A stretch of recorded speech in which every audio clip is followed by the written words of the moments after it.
We're going to be out delivering food tonight on UberEats and Grubhub and DoorDash and Instacart and anywhere else that wants to send us orders. Meanwhile, as we're doing all that, we're going to be talking about the power of community and about how it is important to be connected with other people. Hi, everybody. My name is Craig. Welcome to A Side of Hustle. The goal of this channel is to move 10,000 people from stupidly broken to fully free in soul, heart, mind, strength, and wallet. And so we're going to be out there. Kaylee, it's Craig. How's it going? So we're going to be out here doing some food delivery this evening. And so super excited to do that, and also encouraging each and every one of you to join our brand new community, our school group, SKOOL, the Breakthrough Hustle, where we're going to be working with you. Hope you're doing well, Kaylee.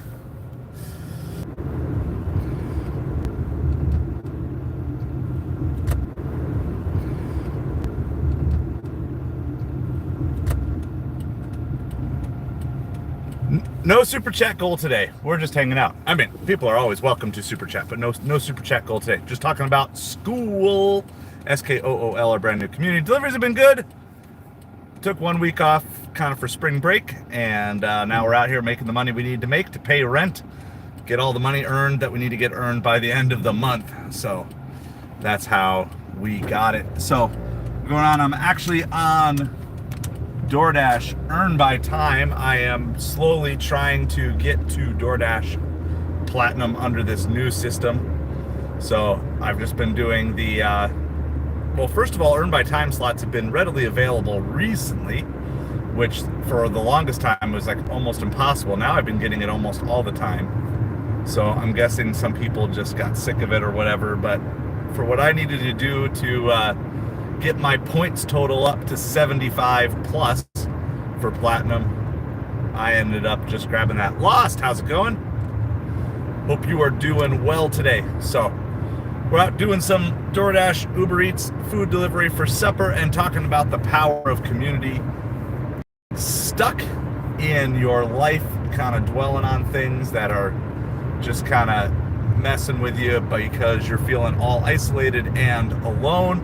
So that's what we're all about today. We've got a school SKOOL group. I need to get a link posted in the chat. I meant to do that before I started driving, but there's one in the description below, so you can click on over and join our brand new school group. It is completely free, and we've got all sorts of lessons and modules in there to help you achieve freedom in your soul, your heart, your mind, your strength, and your wallet using our secretly discovered special formula that I've been using to break free in all sorts of areas of my life over the last few years, because I got stuck for a good long time in a variety of ways, and now I'm on my freedom journey. And so if you're feeling stuck in life, I want to invite you to join on the freedom journey. Of course, the simplest first step you can take, hit that subscribe button or double tap that screen for the like.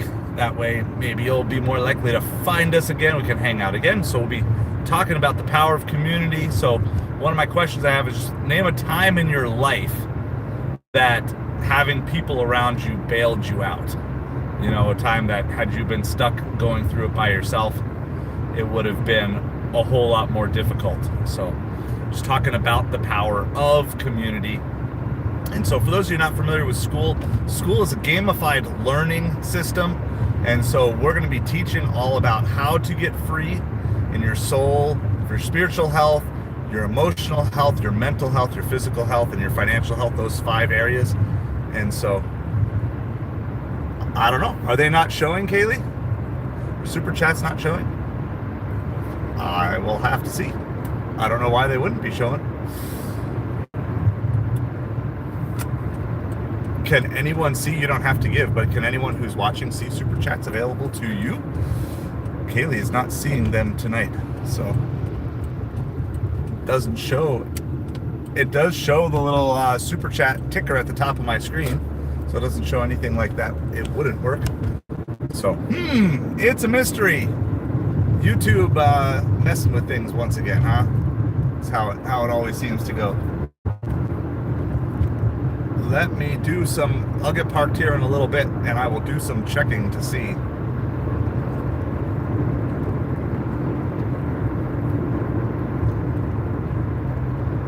So we're just gonna head downtown, not going for anything really except for volume of orders today. And so so the Cricket phone continues to worse and worse. Like there used to be like phone didn't work. Now there's 6. So, but apparently I still have to be on track with them for like 1 more month. So until I can get this phone changed to Verizon. So that whole town is now a sketchy internet zone. This Cricket appreciates so much. All right, let me just go over to a different account. See if I can see.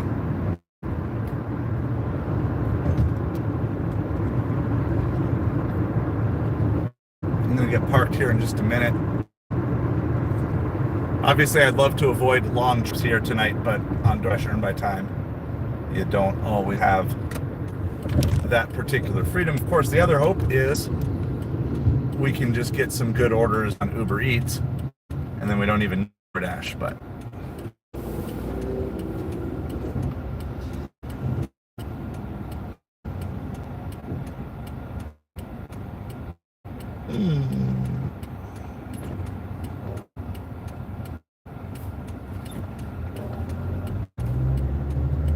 So yeah, I'm gonna have to get parked here. So let me get to where I want to be.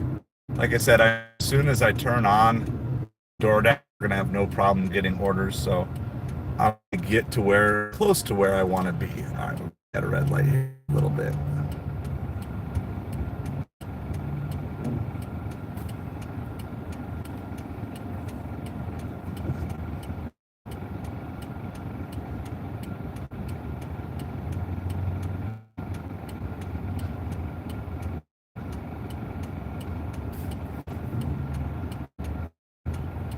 Ocha, super chats have nothing to do with how long the stream has going on. It has to do with whether or not you're monetized on YouTube. So this channel is monetized on, so it is super chat eligible.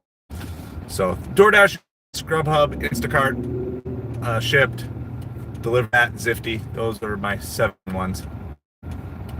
So them all multi-app. Don't. They all hate you. All the apps hate you. The best way to make money is to use them all and just take the best of what you can get each one of them. It's my foundation. I'm phasing out apps as my primary income. So let's see, what's this one? There we go. Got $13 for a 3-mile Chick-fil-A on Uber. We're gonna take that. That's also when I go get parked here. I will figure out what is, see if there's something in my settings. I mean, everything should be good, but like I said, you never know. Where's she on the screen, Kaylee? I don't even know where on the screen.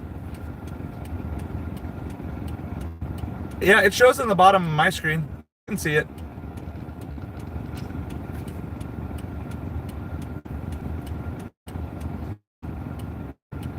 Ocha, I had a dude come to the door just completely in the buff.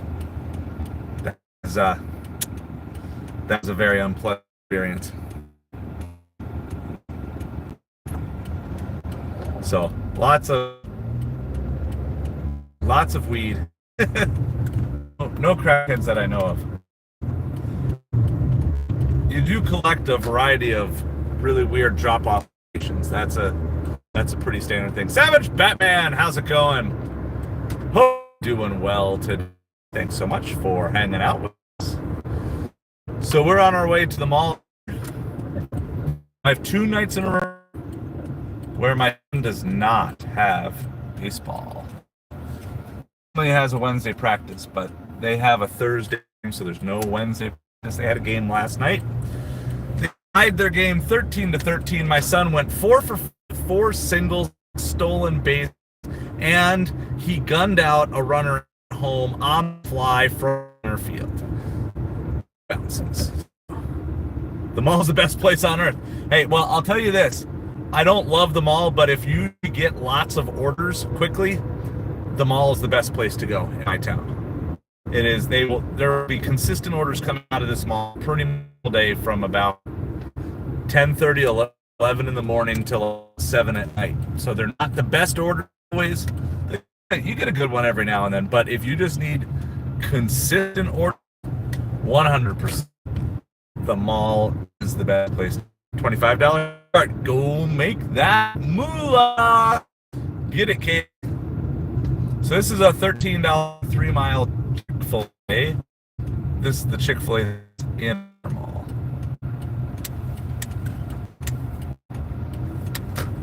So we have 2 other ones in town. The one they're trying to build one not in the mall downtown, but they're having trouble getting all the permission stuff they need. So right now the town one is the mall one. So they one and the same. Unfortunately, there is no signal in the mall for you guys.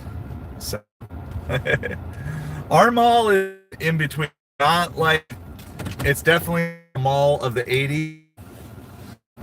The 80s, you know, malls in the 80s used to be like amazing. Also not like a wasteland like a lot of other malls have become. So what I'm gonna do though, I will if any delays, I'll try to check in. So we got our B sign that is up. So Kaylee, I am showing, I'll show you here real quick. My end, it shows the super. So I wonder, does it just take like a minute or two for it to show up? I will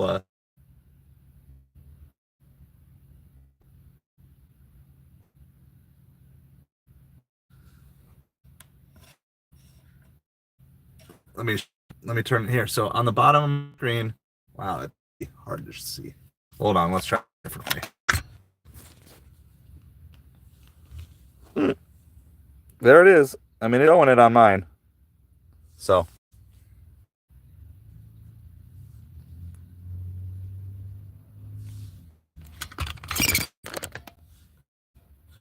Oh, I don't want the green screen. No green today. Thank you for the like and the share. Sorry about all that. That was weird. We don't green screen, but all right, go get Chick-fil-A mall. This is a great first order. $13 for 3 miles is what we want to. Oh, come on, son. Oh, and they just need the order is ready. The order. All right, I'll stay up, son. Don't be dumb. Son. You gotta do me, son.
right, we are back. Yeah, I know.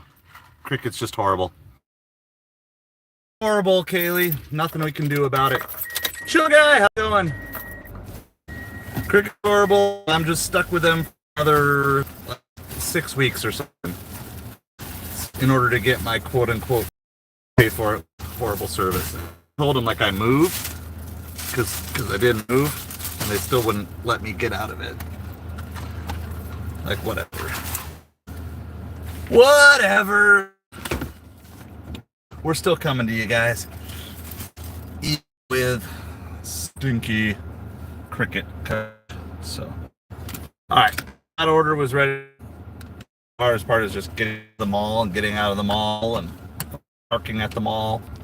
It's the mall. So we got picked up this Chick-fil-A. It's $13. We got 3 miles to go. It's a good drop off right close to our down zone. So this one is UberEats. Appreciate everybody. We're talking about the power of community. So let me do one thing. I want to get one link up in the chat. That's the main thing that we're talking about. I can keep referring to that. So before we get out of here, let's go. Get in here. Get in here. Let's go here. Content. All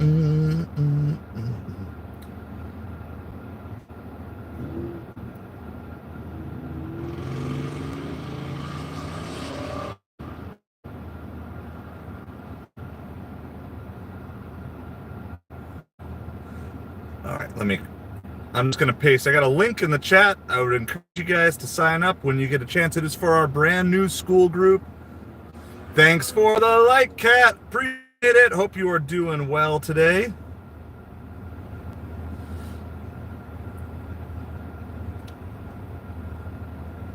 All right, how do I get there? I got to get to here.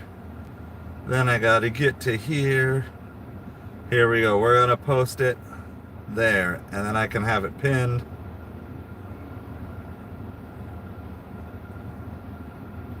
I know my signal is horrible today. I'm watching it on my other phone. I'm watching on my Verizon phone. There we go. So that is the link to our brand new school community. It is a gamified learning system, and so we're just getting everything rolled out. So I'm doing a lot of like dig deepers. So I'll post like the video on YouTube for you to watch, and then we'll do like some digging deeper type of questions within the school group. There's also full classes that are in there that I've typed up about steps to freedom in areas of your soul, your heart, your mind, your strength, and your wallet. And so the beard is shiny, yes. The voice is crackly. The stream is gross because cricket is horrible. But the beard is shiny, so we'll take what we can get.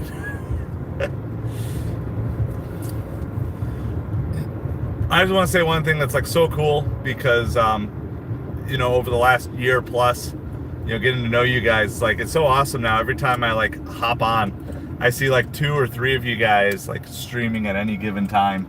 It's like, it's so cool. Like, I know all these people. I don't have a ton of time to stop in. Sometimes I drop a phantom like in or something like that, but it's just so cool seeing all you guys content creating, sharing your journey with everybody. And it's really cool what everybody's doing in the community. You guys are all building around yourselves. And so, again, if you're feeling stuck in any area of life, spiritually, emotionally, mentally, physically, financially, those 5 areas especially, that's what we're taking on in the school group. So you can just click on through that link. It is a free group. So eventually, I roughly developed a paid group, but we're going to wait a little bit longer before I pour too much into that. We're going to get the free group up and hopping, and then if people really want to dive in extra deep, then we'll eventually get the paid group. And the paid group's going to have affiliates. It's going to be set up. The affiliate program for the paid group will be set up. If you bring along 3 friends, you're going to actually be paid to be in the group every month. % affiliate once we get the paid group set up. So I'm super excited. But before we can do that, we got to get the free group up and rolling. And so for those of you who aren't like super familiar, this is a lot of stuff that I'm still kind of learning on and kind of new to, so I'm not really ready to make a ton of videos on it. But basically, for whatever business sort of stuff that you're trying to do, you want to have different funnels so that people at different levels of commitment can find out about your business, who you are, what you're all about, and then slowly funnel to deeper levels of business with you as you go. And so probably the most surface level of connection I think that I offer right now, and this surface level isn't to say that it's not real, it's just to say it's slated very one way when I'm behind the camera and you guys are typing in, and I appreciate it, but there's a lack of depth that we can get to. And so that's kind of the YouTube. And so this school group is designed to be kind of that next step in the deepening of the community relationship and the deepening of growing together and everything. And so what's great about it is school is always there. Even when I'm not online, the school room is there. And so there's stuff that you can kind of take on at whatever pace that you want to take it on. So if you want to be hyper aggressive and trying to break through in freedom in certain areas of your life, you can do that. If you want to go at a much slower pace, do that. Plus my wife is in the school group as well, which is super exciting. And we're just looking forward to having this be a great place for you to come in. It functions as a website or an app, so whatever you prefer. So I'll access both. I do a lot of the typing. I'm still faster typing on a computer, so I do a lot of stuff at the computer, but I check in the group multiple times throughout the day. And so I'm super excited. I would just give you guys the invite to come check it out, see if it might be a place for you. If you like the content that we produce on here and you just want to be able to go deeper, eventually we're going to start getting some group Zoom calls in there where we can all be hanging out together and really dive in, because so much of what got me stuck for so long on my journey was just not having community around me. And so that is a huge part of what I'm trying to provide going forward. You know, fortunately now I have a great community among my church people in kind of that real life, and then we have this digital community that I want to continue to grow and deepen. And I mean, hopefully someday we can get to the point where it's not just digitally meeting up, but we're actually meeting up face to face and hanging out, and just as everybody's growing in their lives and getting to that point. So I want to help everybody move in that direction if you want to join along that journey. So it's just really chronicling my journey. But I know I've learned so much from you guys, but I know in certain other areas, there's some areas that maybe I'm a couple steps ahead of you that I can help you with. And again, our freedom process, which those of you familiar with the channel know this: serve, learn, grow, adapt. I mean, I just keep testing it, and it just keeps proving itself as a method that works for me time and time again to gain freedom in life. And so it's like, I want to just explain it in depth and teach people as much as I possibly can. And if it works for you to help you get free in different areas of your life, like that's what I want for you. So we're just going to be producing more content that is freedom based. Giuseppe! Hello from the United States to Italia, or Italy, as we Americans call it. Thanks for hanging out with us. Appreciate you being here. So a lot of the long form content that I'm going to be making going forward is going to be focused on, man, I'm hitting every red light. Crazy. Going to be focused on the freedom process and getting free and everything like that. So, but we'll still do these hangouts as a fun way to encourage you, because I know a lot of you guys are still doing the food delivery, just enjoy doing it. But I'm phasing food delivery out of my primary income stream. It's still going to be a secondary income stream. You're going right? Yeah. All right, we're serving people. They're trying to get over. They need to turn right. And I'm in a left turn lane. Left and right turn lane, but we'll be nice. We're on stream. They're lucky. I'm like, what? Who's honking at me? We'll be a servant, right? Serve, learn, grow, adapt. We'll serve. Probably have someone angry behind us. but they just realized when they got here that they were not in a right turn lane.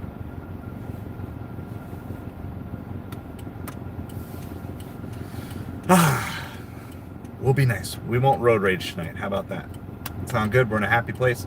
So I'd invite you to come hang out with school. As soon as we have a few people over there, but as soon as we get a few active people, we're going to start really trying to make the Zoom connection be like a once a week thing where we do like a Zoom phone call where everybody can get on, can talk, take on different topics of the week and different things like that. So I'm really excited about what it's going to become. I waited a really long time. You know, we've talked about different community options for a long time, and I really like school because this focus on school is everybody getting better and getting to that next level, whatever that next level happens to be for you. And school is just providing the perfect setup for what it is. It's going to allow me to, you're going to get like first taste of classes. Like you're going to get to go through classes for free that once we get some feedback on them, they're going to be paid classes down the road. So basically you're going to get access to free classes and a free community. And if that's all that you ever want to do, and that's what works for you, then school's going to be the perfect place for you. And then if at a certain point you really want to dive into a deeper level, or you want to expedite your freedom process, then those options are going to become available too. So I'm really excited because, yeah, like I said, I just suffered alone as I slowly went into more and more debt, as I mentally spiraled downhill, you know, as I emotionally grew distant from other people. I just had nobody around me. And I know there's a lot of hurt in the world, and I know there's a lot of people out in this world who are just craving something deeper, but they can't find it locally, right? And that's the thing, is this internet is amazing in some ways, and yet the other time, sometimes it almost causes us to be more isolated. And I want to buck that trend. Like, I don't want people to have to feel isolated. I don't want people to have to feel alone. And so that's what we're doing. And so I would just encourage you, come check it out. Like I said, it's free. It's not a free trial. It's free. It's free. Hang out. I'm in there. I'm posting about every other day, but I'm in there every day, checking out things. Like I said, my wife is in the group. We've got some other people. It's going to be slow getting started because it's just everybody, you know, until we get a group of people posting, it's going to take a little bit. But I just have such a passion to make sure nobody is going to be feeling disconnected as we work our way through 2025, that you can go on your freedom journey, and as you're doing it, you're not doing it alone. When you have the bad days, you've got other people around you. And so basically, I'm just taking life the same way I've taken all this food and gig delivery work and saying, okay, we're just gonna reverse engineer all this stuff to figure out how to maximize our gains. You know, like try to figure out how can you make $700 in a day, and how, you know, like we're trying to maximize the earnings that you can make in real time. That's what we've done with all these ride-alongs. Well, now we're just taking that same principle, but instead of just trying to maximize gains for food delivery, we want to maximize gains for freedom in every area of your life, and then help you go beyond food delivery if that's something you want to do, as we explore other business opportunities. I've got new videos coming out soon about how to make a course for beginners, right? So I'm not an expert, but I've made a couple of courses now that have sold. I've made one for this channel that's sold, then I made one for the sports channel that's sold. And so I got to figure out which house this is here. It's this one right here. This is like an area that I haven't been in a long time. All right, the directions are: please knock and leave on the mat by the first door on the left side of the White House with a flag. Whew, I think I can do all that. All right, this should be a quick drop off because I'm at the White House with a flag. Looks like they just got a Costco delivery recently because they got a bunch of Costco boxes sitting out in front of their house. All right, this should be a super quick drop off because now to meet the customer. I'll be right back with you.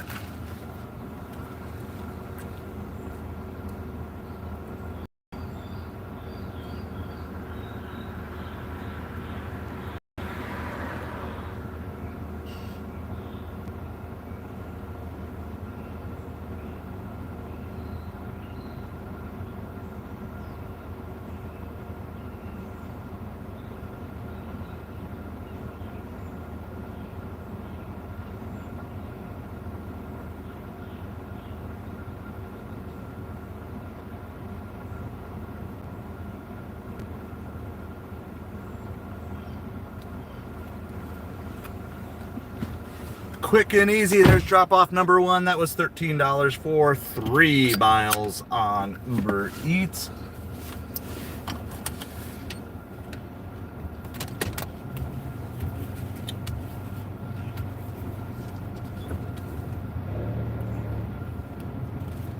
Appreciate everybody hanging out with us here tonight. Hit that like, hit that subscribe. So we're doing food delivery, but we're talking about community, power of community. I'm going to tell you, this is my kind of community testimony that I've learned from the YouTube side of things. When I first started doing this, I knew I had some unique perspectives on things in the food and gig delivery world that I wasn't seeing represented, and so that's part of the reason why I wanted to bring my voice. But I was surprised about how much I also didn't know. There were so many things about food and gig delivery that I did know that I wasn't seeing covered in other places, and now a lot of it is being covered. But I mean, I remember there being a time where everybody was like, don't ever use earn by time ever, it's always bad 100% of the time.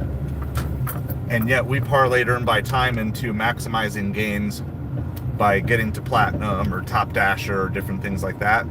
So we kind of bucked the trend. But there were so many things I didn't know that I ended up learning from all of you guys on the YouTube channel. So for example, I knew vaguely about catering deliveries. Like I knew they were a thing, but I didn't really know how to get them other than being part of DoorDash's catering program. And again, a lot of that was on me, not really doing the research. But again, there's so many things you can potentially research that unless you kind of hear from other people. And that was such a huge part of this channel, was just learning, even in the last 6 months, learning about catering delivery things like Deliver That and Zifty.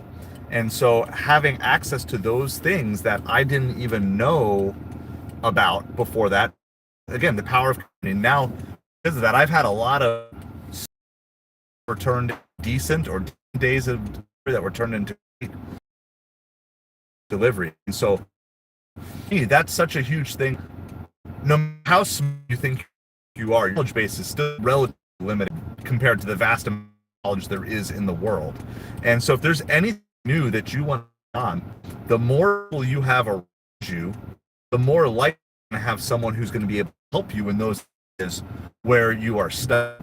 And that's what's really cool about this, is that just as a group, we just continue to push and push each other to grow in areas where you be strong and I'm weak, I'm strong and you're weak. And that's like what's the cool thing. Like, you just don't have to go through stuff alone. And I know that's why gig delivery streaming is like such a deal for gig delivers, because we love our independence. The truth is, get low. I mean, at least I speak for all of you, but I think a lot of gig drivers get low, because when you have that bad customer or have that amazing, you just don't have anyone with. It's definitely, it's kind of a bummer. It's like, I don't have anybody to console me, or I don't have anyone who truly understands, or I don't have anyone to celebrate. Now, fortunately for me, like for the big celebration things, I've got my wife and my family to share that stuff with, but I don't want to bring to them every single frustration I have with gig delivery. Like that's not a thing, but like there's real things, there's real issues of trying to navigate this world. And so I know, but like to me, it's still just a microcosm of life in general. And there's so many life skills that I have picked up from doing gig delivery over the last 2 years. I have plenty of negative things to say about the individual apps, but about the job in general, I have nothing negative to say about it. Like there's plenty of flaws with the apps themselves, but in general, I've been able to level up on so many skills for multiple reasons. So one, the amount of content, like learning content of things that I wanted to learn that I've been able to consume through these headphones right here while I'm out delivering has been so huge. So much of everything. Like I learned how to grow a YouTube channel literally by just listening to content while I'm out doing gig delivery work. I learned how to create courses. I learned how to set up a Patreon. I learned how to launch a sports YouTube channel. There's like so much stuff that I've learned just in the midst of doing delivery work. So I was investing in myself putting more skills into my life, learning things that maybe I should have known, right? I'm not saying that like I'm guiltless here. Like there's probably some things that I should have known previously. By the way, we're back downtown, so we're going to turn DoorDash back on. We are on earn by time for DoorDash, so we're taking everything unless it's stupid. Like the other night I had a stupid earn by time that came up, and it was like they wanted me to go 10 miles to the pickup. Like, no, I'm not doing that. So unless it's stupid, we're taking everything on DoorDash. So I'm trying to scale my way up here to platinum. I'm at gold at like 72 points, so I need like 3 more points. Bree, how's it going? Appreciate you being here tonight, and welcome to everybody hanging out with us. Hit that like, hit that subscribe. Welcome to A Side of Hustle. The goal of this channel is to move 10,000 people from stupidly broken to fully free in soul, heart, mind, strength, and wallet. And that's what we're talking about. We want to help you get free, and we don't want you to have to feel like you're alone. That's why we've got in the pinned chat, we have a link to our brand new school community. I'm super excited about it. We're posting stuff in there. There's already classes and modules available in there. Some of them you actually have to earn some points to get up to them though. So you got to get yourself unlocked at level 3. So we can have a race to level 3. What do I feel about crypto? I think that there is great opportunity in crypto. I also think it's a great way to lose a ton of money if you don't have the time and effort to really know a lot about it. I've got a buddy who I think is going to become, he's putting so much work and study into it. I think eventually he's going to crack and he'll become a crypto millionaire. But I also know that's where he's been spending the vast majority of his time and study and leveling up. And so he was nice enough to gift me some Ripple, which, you know, of again, this is not a recommendation, but if I had the money, I would invest more into Ripple, but I don't right now. But he gave me some Ripple. He said, just hold on to them till they're $10,000 a piece. I said, sounds good, bro. So I think he sent me 9 Ripple, and he got them when they were like, whatever, 10 cents a piece or something like that. So I consider that basically free rolling at this point. So, yeah, XRP. But again, you can do well in any area.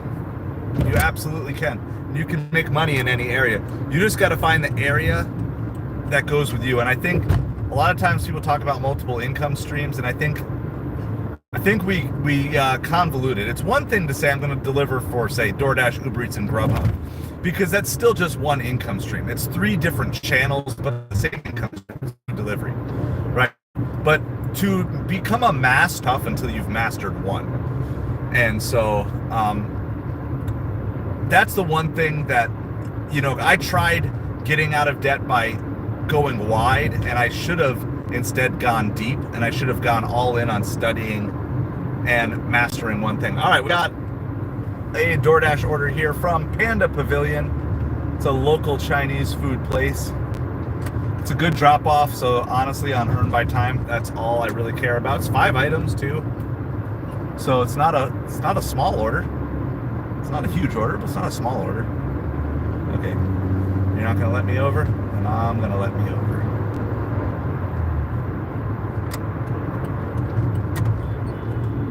Oh, there's plenty of room in front of you. There was plenty of room in front of you. People being all cray-cray. People being cray-cray.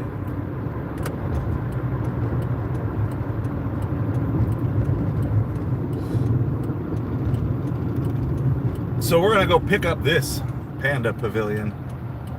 Yeah, XRP is the one. That's one of the ones I like the most. I mean, if you weren't, I mean, I still think, at least for now, Bitcoin is the gold standard. But I think in terms of the percent upside, XRP, that's the one I like the most. And that's with very little study on it. And I'm going off my buddy who's did a lot. You know, and like I said, he gifted me, so I'm gonna roll with him and his word. But the thing is, the truth is, there's different ways that you can make life-changing money, but to start out with, you generally do best if you one particular area, and then you spread out multiple streams of income down the road as time goes by. All right, let's get ourselves checked in here. We are arrived at the store. Only four. It's one of the things is utensils. All right. Yeah, I wish you well, P. My buddy who's been studying it, that's the one that he recommends. So I hope that's good. All right, we're going to go see. Hopefully this is just ready. We're here a little early, but hopefully it's ready. My goodness, BRB. I'm going to change you to XRP instead of BRB.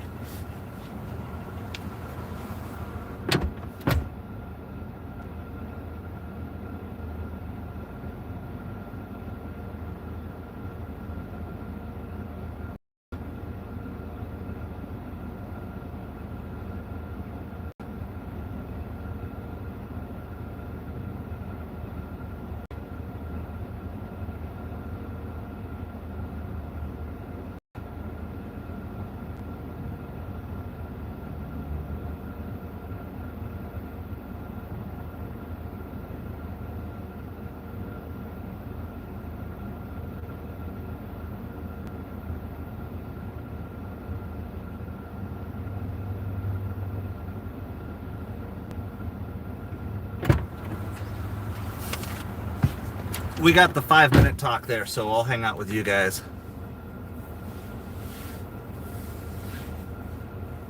So, yeah, the reason though, I'm going to tell you this from everything that I've been saying, the reason that the vast majority of people don't ever get rich who go off on their own is because they don't ultimately focus on a primary income stream that breaks them through kind of that level one. So,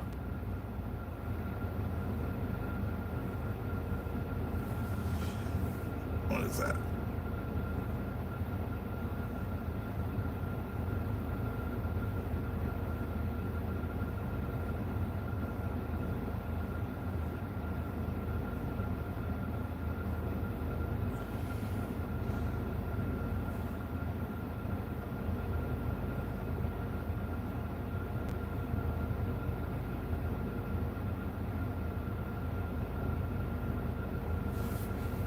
Apparently there's like some sort of conversation and debate on tipping that erupted on one of my old posts.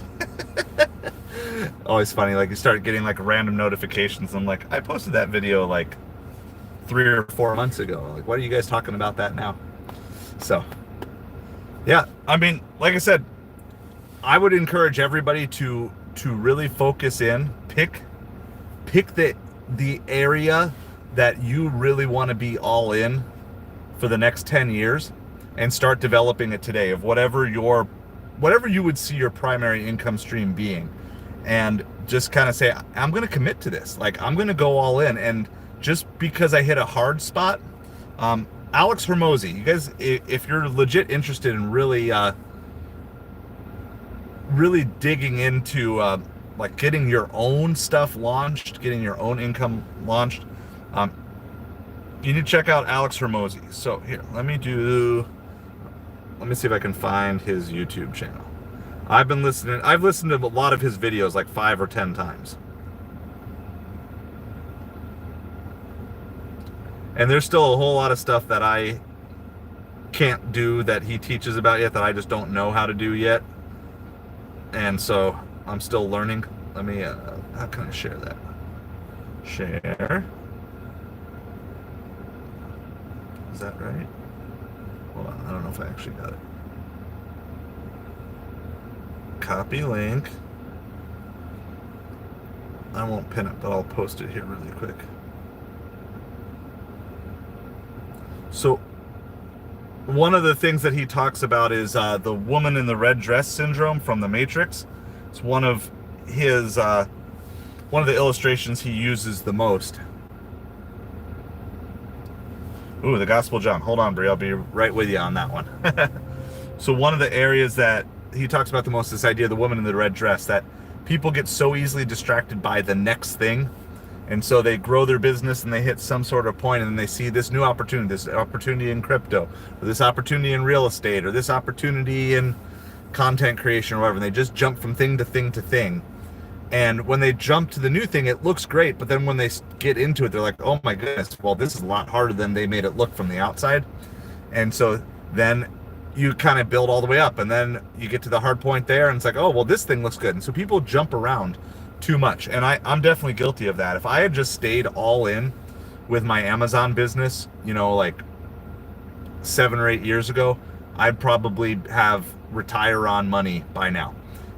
But I just kept jumping to new things. And some of it was stuff that I thought I was supposed to do, and some of it was mistakes I made, things I wish I didn't do. But you're much better to go all in on one area and learn the lessons that you need to learn. Because Hormozi says that basically at the highest level, all businesses are basically the same. It's not so much about what the business is about. At the highest level, at the the top tier of any business, it's the same basic stuff that you're doing. It's just a matter of what type of industry that you're in and stuff like that. All right, it's been about 5 minutes. I'm gonna go see if this order is ready. Try to keep DoorDash happy. They gave me a contract violation for being late yesterday when the restaurant didn't have the food ready on time. So whatever, DoorDash being DoorDash. So see if it's ready. I'll be right back. I'll be back with you, Bree.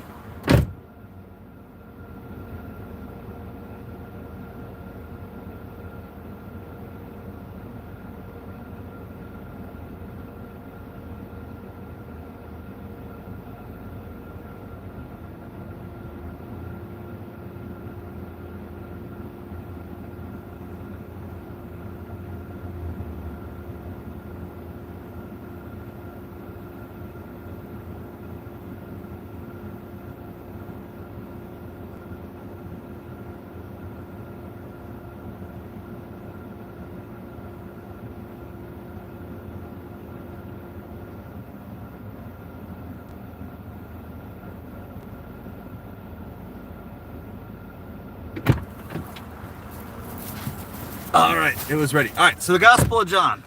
Great question, great question. So for those of you who are not familiar, we talk about freedom in 5 main areas on this channel: in soul and heart, in mind and strength, and wallet. Okay, so those 5 areas. Of course, we're just talking about the financial freedom side of things, but let's talk about the spiritual freedom side of things. And again, I'm just sharing with you what's been working for me. If it works for you, great. I hope it does. And I think a lot of the stuff that I'm sharing with you, like, I kind of discovered it in the sense of like realized it, but it's stuff that I've realized I've been kind of taught in one way or another my whole life. So the Gospel of John, honestly, is where if you're just trying to start to dig into the claims of Jesus and as to whether or not they're reliable, all 4 Gospels, Matthew, Mark, Luke, and John, are great places to start. But if you could only read one, I would actually recommend starting with the Gospel of John. So it gives a great overview of the life of Jesus, and specifically Jesus sharing about what his mission for coming to earth was all about. And so what I like about it is you don't have to have a ton of cultural knowledge to be able to understand, at least on a surface level, the vast majority of what the Gospel of John is talking about. To understand who Matthew was, the Gospel of Matthew, and the author Matthew, who was a tax collector, you kind of need to know a little bit of backstory on that. Luke was a doctor, so you kind of want to know a little bit backstory on doctors in that day and age. But John was just kind of a normal dude, and he was probably pretty young. Some people speculate that he was even a teenager in the years that he was hanging out with Jesus. And so he was very young as he experienced these things. And so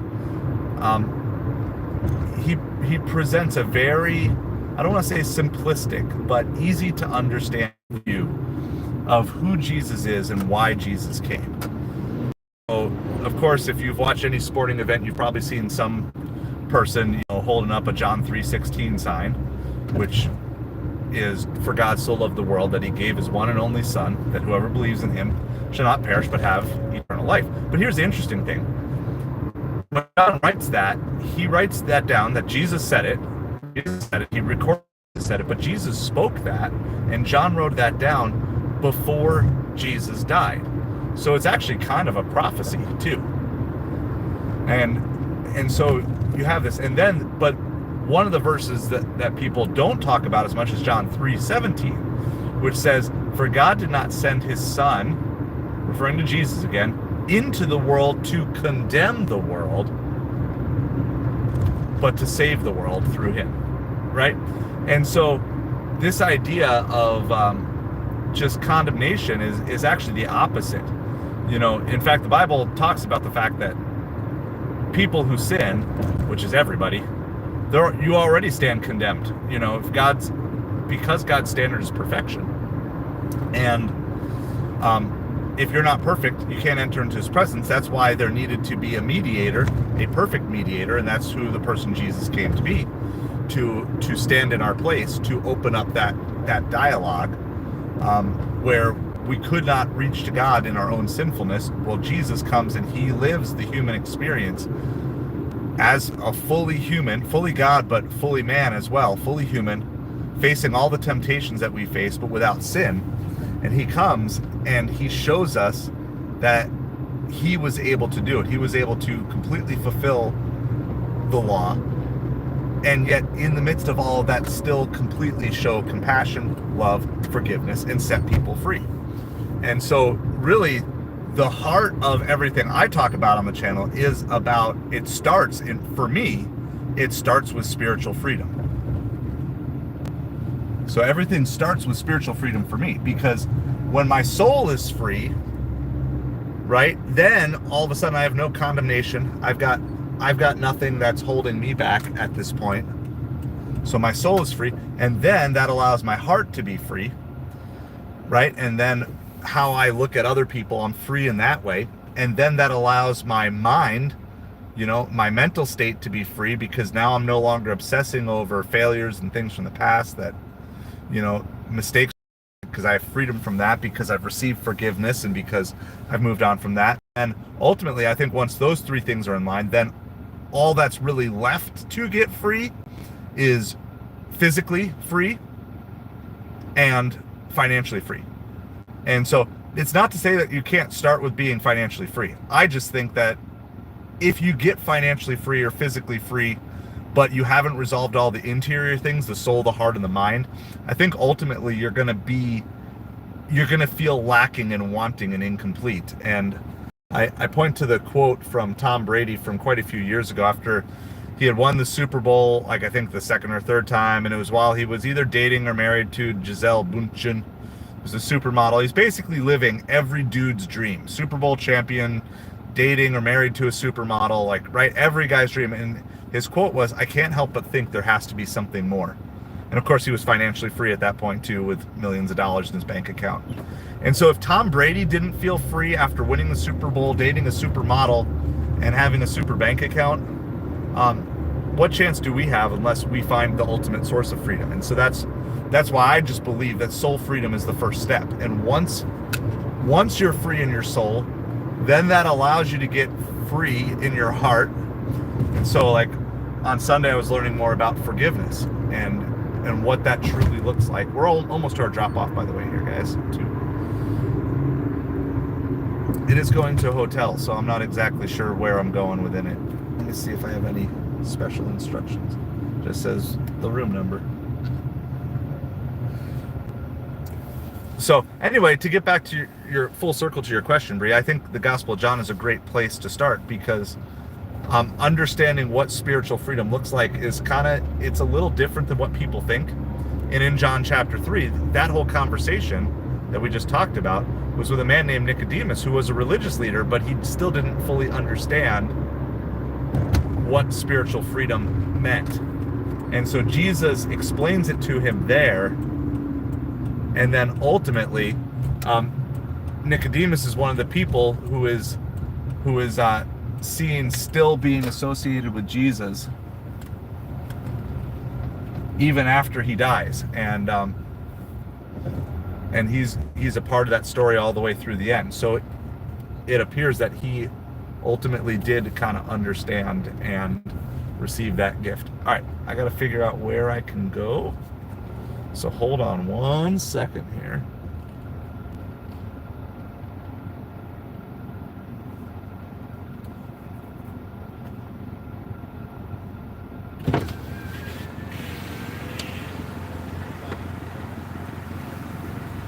Hi, I've got a drop off here for Oh yeah. DoorDash. Where do you want me to go? I don't want What's to. the address? It's 211. Room 211. Yeah.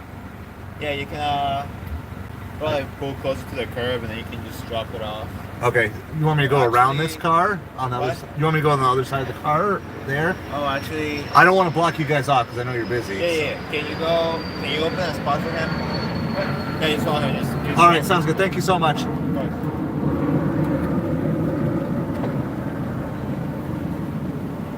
Make sure you guys are always working with your valets here. You know, they're actually opening up a valet parking spot for me to park, so I don't have to park like half a mile away.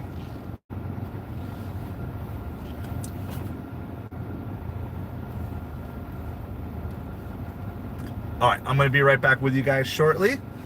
I'm not even going to throw the sign up because I don't know how long this is going to take, but hopefully I can just run up and get this dropped off. I'm hoping 211 is near the main entryway. All right, hold on. I'll be back momentarily.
Well, we got our steps in on that one. That was quite a bit of a walk. So that's good. We are back. We're ready to roll here. We're only a mile or two away from downtown, so that's the direction we're going to head. Just got to make sure I don't hit this Porsche on the way out that I'm parked next to. Their cone. Hopefully I didn't get there.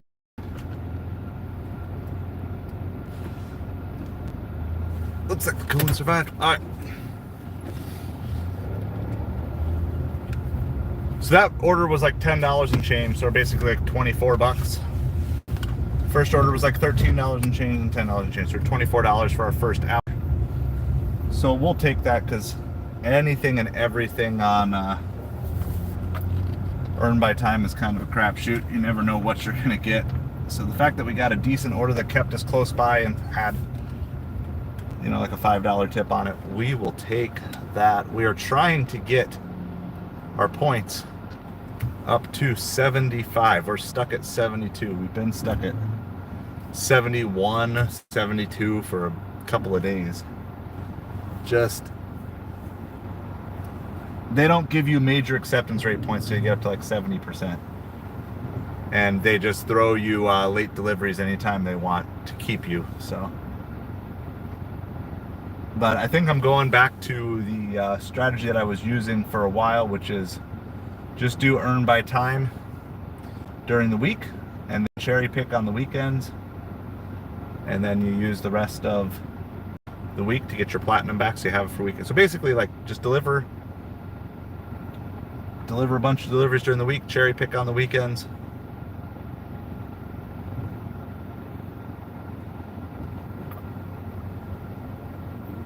All right, you need to go, Truckee.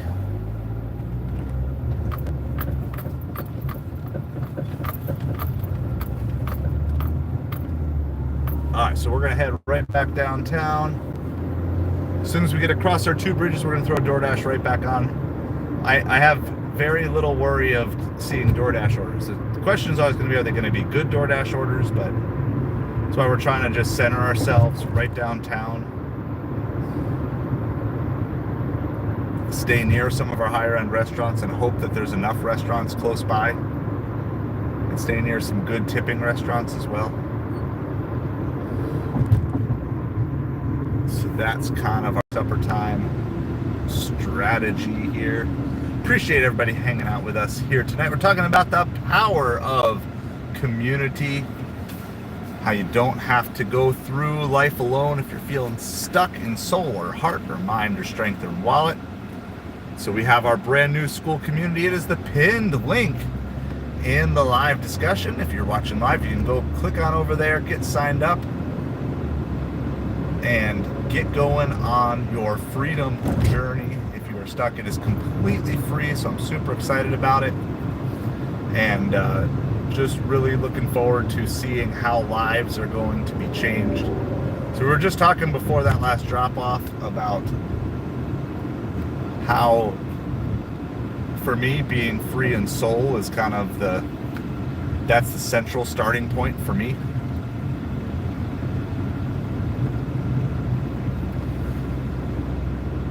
But really, from a broader thing, getting all the internal things fixed is, I think, the most important thing. All right. We are back downtown. We're going to throw the DoorDash on. So we're taking everything on DoorDash unless it's really stupid.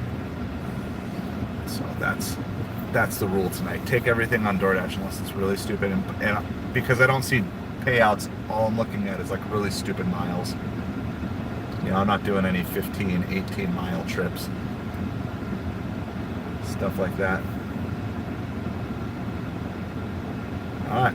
Well, we got to get turned around. We got ourselves a Papa John's going 7 miles. 7 miles back the other way.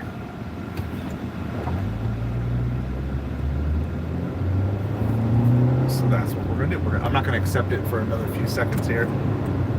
Don't want the DoorDash clock to start on me right away. I want to have time to at least be going in the direction that I need to go here.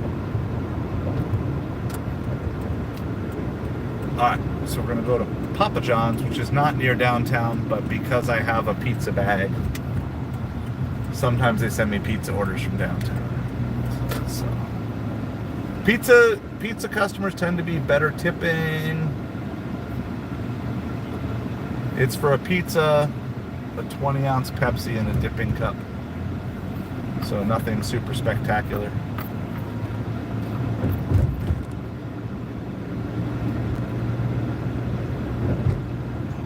So hopefully there's like a $5 pizza tip on it, and we will be good. Right now, the reason I'm doing Earn by Time, Bree, is I'm bringing up my acceptance rate. So I just find mentally it's easier to, if you're just gonna take every order anyway, Earn by Time seems to be a better proposition if you're taking everything. If you're gonna cherry pick, obviously don't do Earn by Time. But if I'm trying to bring my acceptance rate up and I'm taking every order anyway, or 95% or 99% of orders, whatever it is, that's the reason why.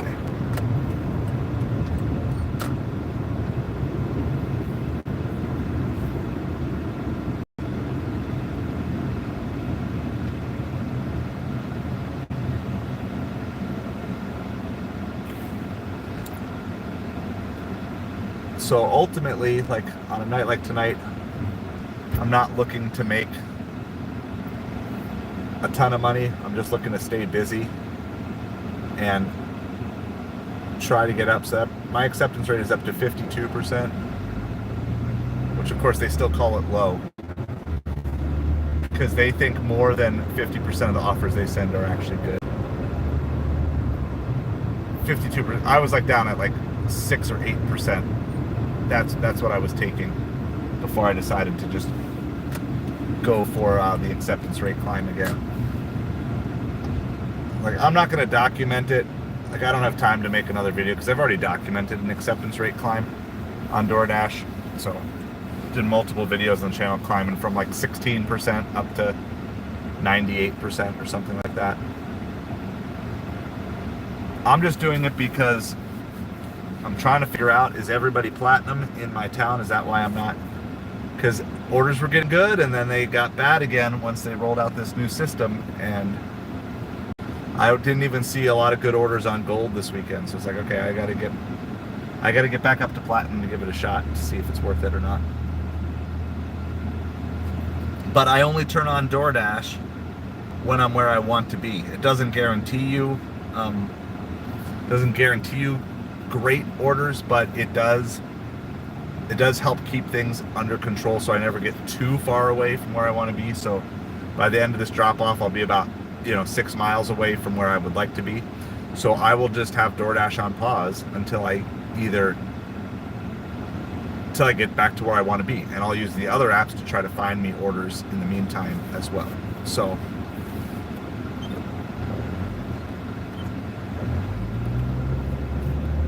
we're quite a couple, what does it say? I don't even know. I don't even think I put on GPS for this one because I know exactly where I'm going. But we're like 2 miles away from Papa John's.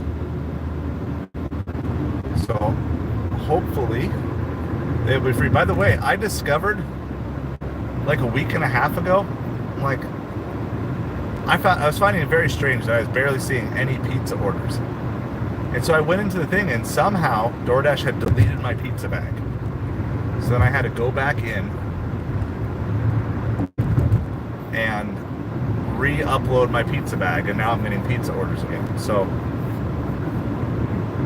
it's always worthwhile to go into your settings in DoorDash once a month or so and just make sure everything still looks good. Make sure it's showing all your gear.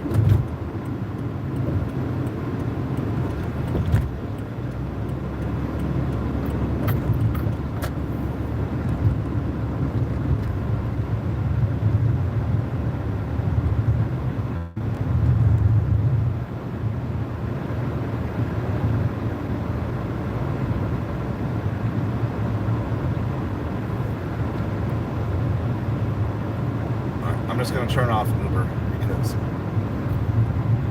I'm not going to even try to stack anything with this one.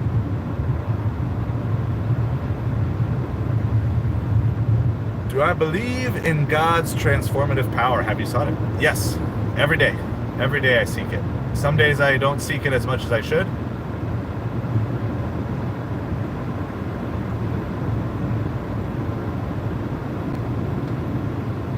Just random people walking out in the middle of the road. So, yeah, I mean, ultimately, there's no truly internal transformational power that I can find in myself. And I can just base that off of years of trying to fix things internally on my own and knowing that that just simply hasn't worked. Like it just becomes obvious after a while that even if you instill new habits, you know, you grow in a way that you've started learning new things, but ultimately it still doesn't free the soul. So for me, my experience is that before Jesus I was dead, and now I'm alive internally from a spiritual soul perspective.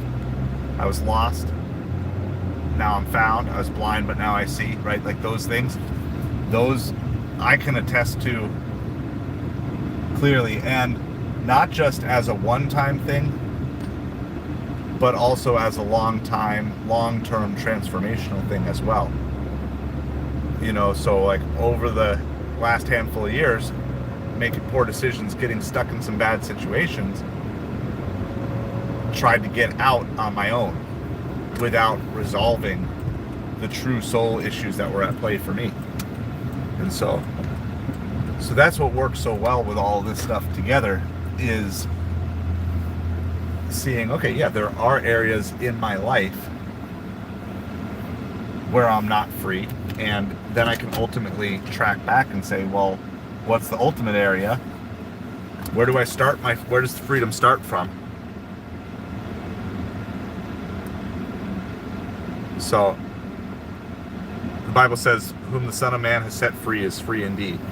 And so that's like a key part to where I am at. Good question, Sniper. I appreciate you so much. Alright. I'm gonna go see if this order is ready.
Back. That order was ready, so at least we haven't had to wait too much tonight.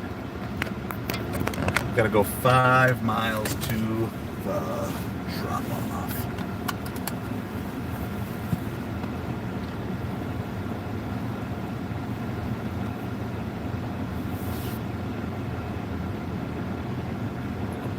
5 miles to our drop off. So we're gonna go do this. We will pause orders after delivery on DoorDash. As we get close, we'll turn UberEats back on. The other ones I leave on because they're not that much, but UberEats gets kind of annoying after a while. Just keep sending like $3, $4, $5 orders nonstop. If it's a short trip, I'll usually leave Uber on. But when it's going to be like a 5-mile trip and there could be some traffic, I don't want to have to be hitting decline on Uber like 20 times before I can realistically take an Uber offer. So appreciate everybody hanging out with us here today. This is a side of Hustle. The goal of this channel is to move 10,000 people from stupidly broken to fully free in soul, in heart, in mind, in strength, and in wallet. So I appreciate y'all being here. We're doing some food delivery, talking about the power of community tonight, and talking about our newly launched school, SKOOL community. And so I'm super excited about it. It's just a place to come in as you are trying to get free in various areas of your life, but not wanting, if you're just kind of sick and tired of struggling through things alone. You know, we live in a world where we're all super connected, and yet we're all kind of have this tendency of being alone. And yeah, so that's what school is all about, giving people a place to come together to learn new skill sets, to grow in various areas of your life, and to really put those things into practice, make the changes that you need to make to ultimately be free. So we use our exclusive serve, learn, grow, adapt model. We'll teach you about that in the class as well, in the community as well. So it's the pinned comment. So I'd encourage you, just click on through, sign up, give it a look. If it's for you, awesome. If it's not your thing, that's cool too. I won't hold it against you.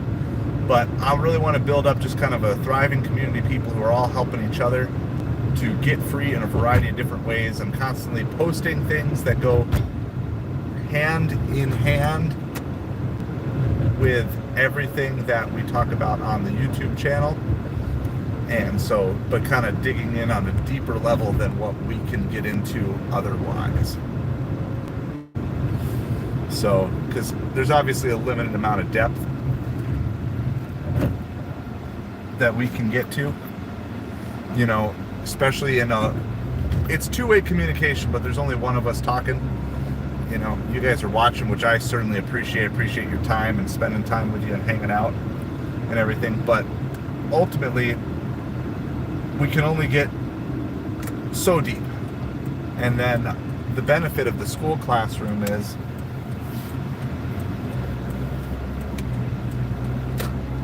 my old neighbor, saw him on the corner there walking his dog. So the benefit of the school classroom is we can actually sit down. We're going to do some actual video conferencing where we're all together looking at stuff. So again, just encourage you to click on through, give it a look. I'm going to be hanging out on there tonight after I'm done with deliveries. I've got a new post that's going to be going up tonight.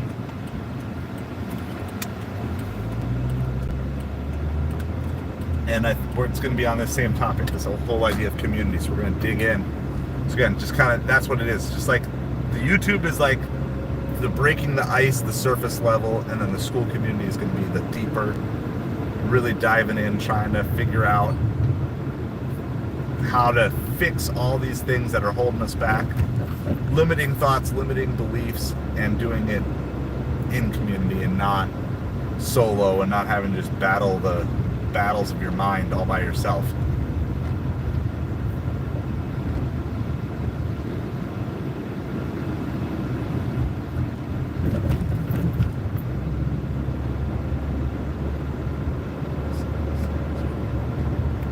Now I got a song stuck in my head. Who the sun sets free is free indeed. Who the sun sets free. Alright, so we're rocking and rolling. We're on our way to drop off this pizza order. We got about 3.5 miles to go. Going over a bunch of speed bumps here. But this is the most direct route, even though it kind of goes through a neighborhood. Appreciate everybody hanging out with us here today, so feel free to chime in. Bree's been asking some great questions here tonight. So So I appreciate all of you being here. So if you've got questions about anything, let me know. If you're out doing food delivery, let me know. We can answer food delivery questions. We can talk about anything else that we can talk about. I've got a separate YouTube channel where we cover sports, and so if there's sports things you want to talk about, we can talk about that too. So just super excited to be with you guys, be hanging out. Hope I'm an encouragement and just helping your day go by well, and challenging, stretching, pushing you guys like I try to challenge, stretch, and push myself every day as well.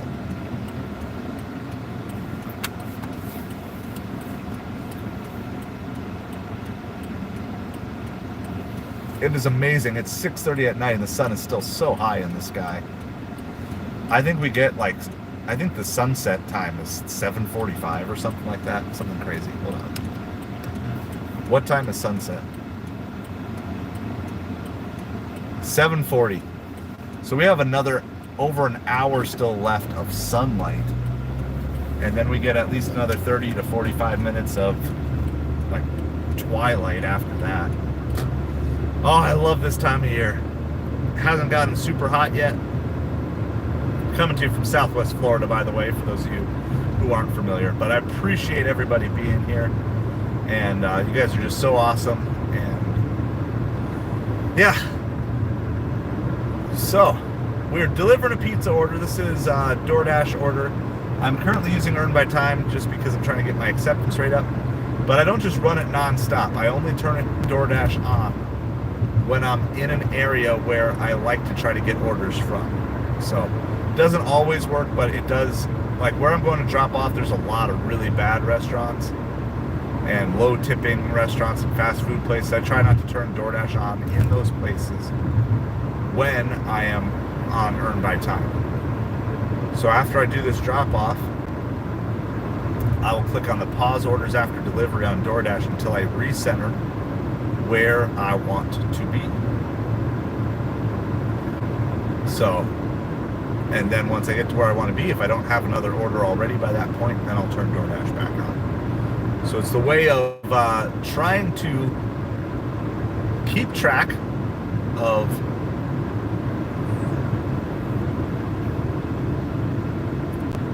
getting my acceptance rate to the level I want it to be at, combined with not setting myself up to take lots and lots of bad orders. So it's kind of this healthy balance between the two that I've worked out through a lot of years. And I mean, if you do this, you can generally, as long as you can hit a good tipping order every once in a while, and then you're multi-apping with say Uber or something else, I can generally keep my average per hour right in that $20 to $22 range, which is a little bit below the channel goal. But when you're taking everything, and you're not cherry picking on DoorDash, I think that's a reasonable amount to keep your hourly at. The other benefit of doing Earn by Time is you do tend to stay busy throughout the afternoon if you're going to be out in, say, that 2 to 4 range. The negative is you will almost certainly drive more miles. So that is one negative that comes with this.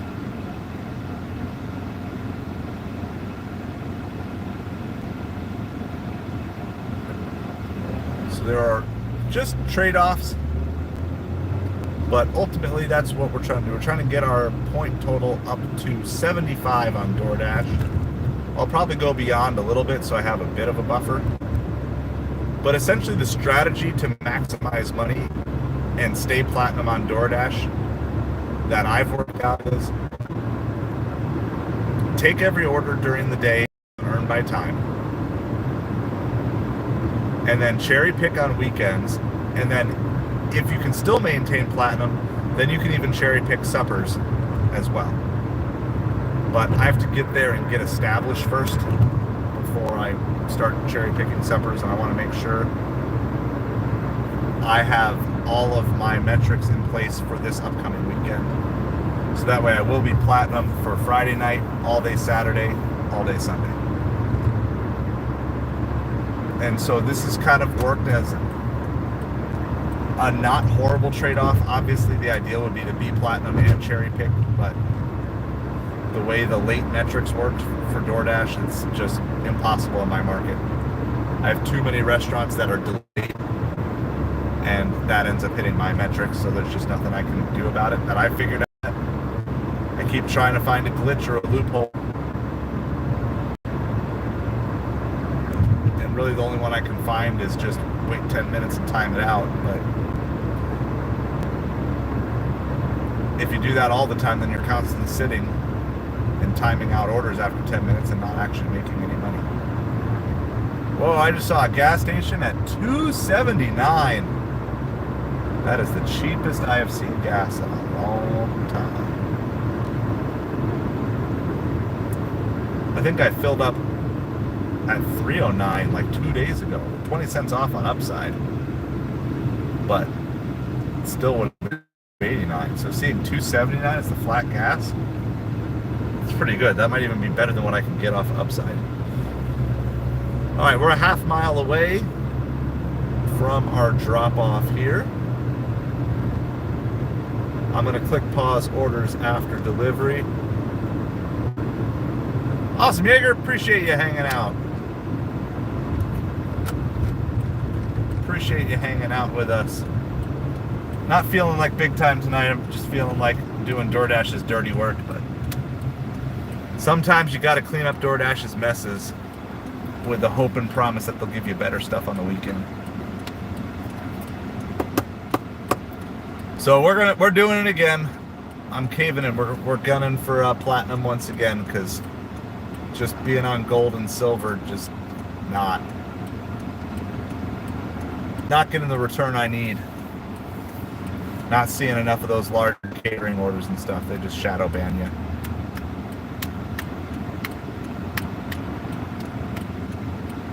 So we'll try it and see how it works. I'm up to 72 points on DoorDash, so I gotta find 3 more, and I have no idea how many.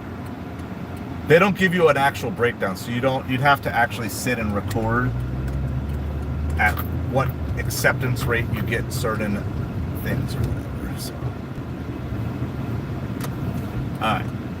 I don't love dropping off this neighborhood. This has generally been a low tipping neighborhood. And it's for a single pizza, which is also, so I'm thinking this is probably just like a $2 tip plus, I think it's gonna be about $7 here. I think we're gonna get about $5 in base pay. We didn't wait that long at the restaurant, but we did have to drive a couple miles to the restaurant. So you guys can put your guesses in the chat as to what you think this total is gonna be.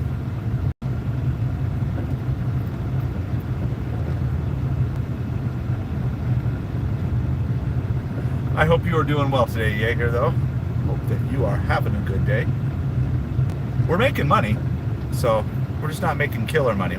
But right now, it's the end of the month. I got to make sure I got enough to pay rent so I don't get kicked out of the house, right? Gots to pay the bills. I've arrived. That's great. That's not it.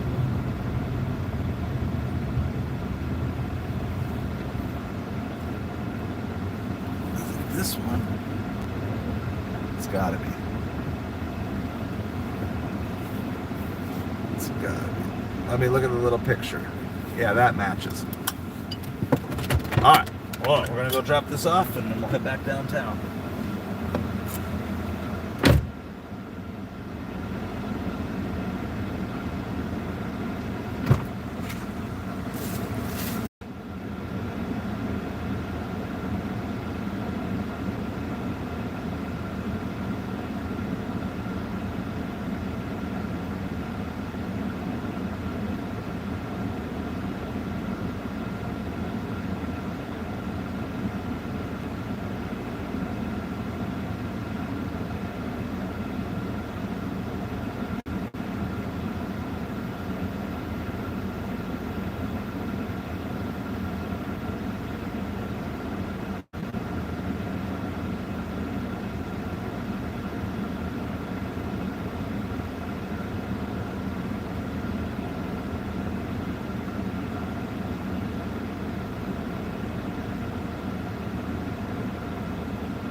get a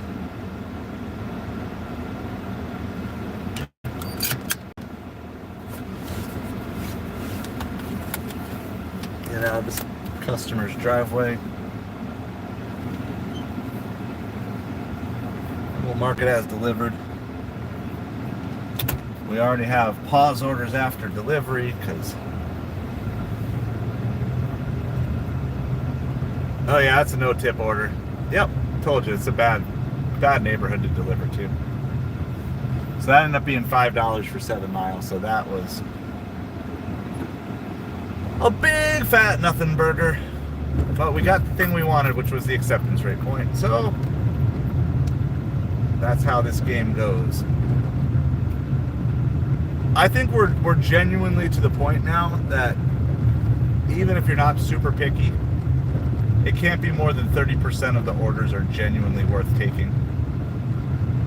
It's got to be, like I'm saying, and I'm super picky, which puts me in like the 5 to 15% that I think are worth taking. But even if you're less picky, like just more than $1 per mile.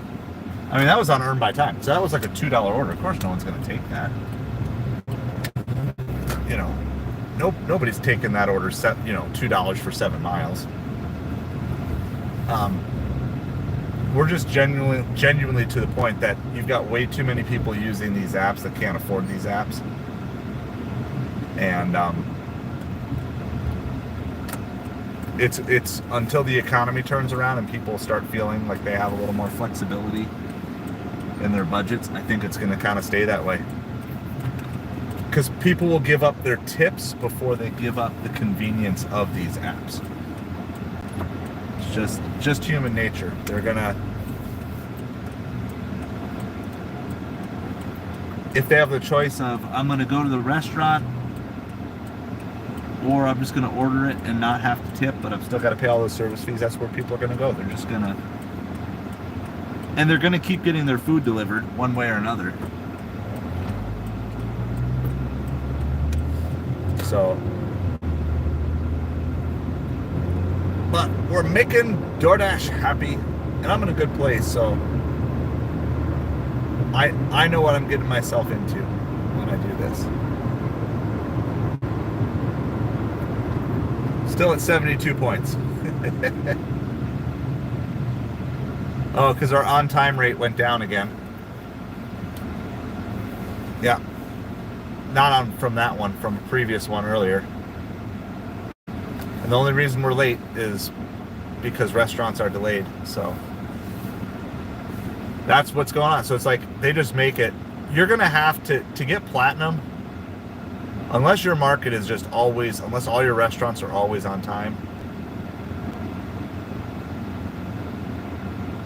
To get platinum, you're going to have like a 75% acceptance rate, which is really no different than what it used to be. But they're just not sending anything to anyone lower than platinum in my market over the last 6 to 8 weeks. Which makes me wonder, is everybody in my market just going platinum?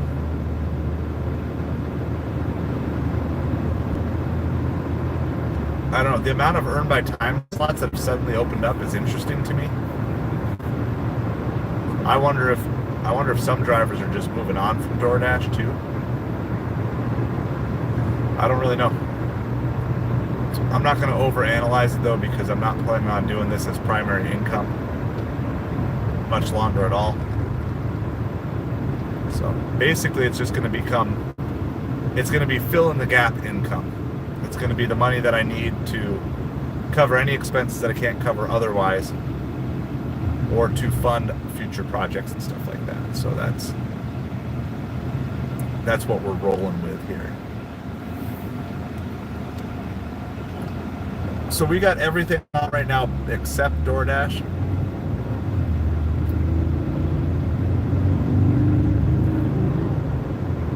We'll see if there's really not a lot of great restaurants along the strip too, so it's actually going to be more like $5 for 14 miles in all.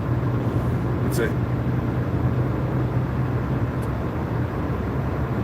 if we get lucky, maybe we'll catch something in a couple miles that'll take us somewhere decent, but It's hard. I don't deliver down the south end of town because other than one small area, there's just not enough good restaurants. But I appreciate everybody hanging out with us here tonight. This is a side of hustle.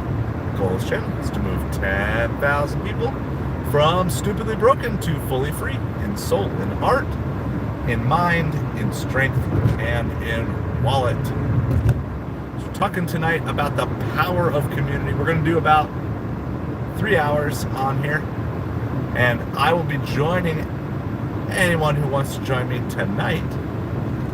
And if there's actual people who want to do it, we can do a Zoom call. I've got everything set up. I know how to do Zoom calls now. I've learned that in the last couple of weeks. I'm not saying I'm great at them, but I know at least the basics of doing the Zoom call.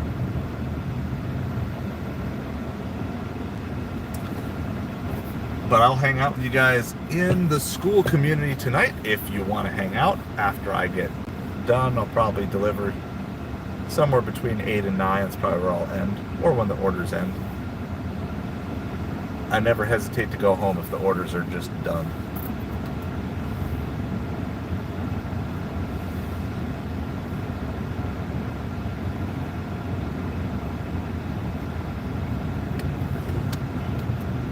So I appreciate everybody.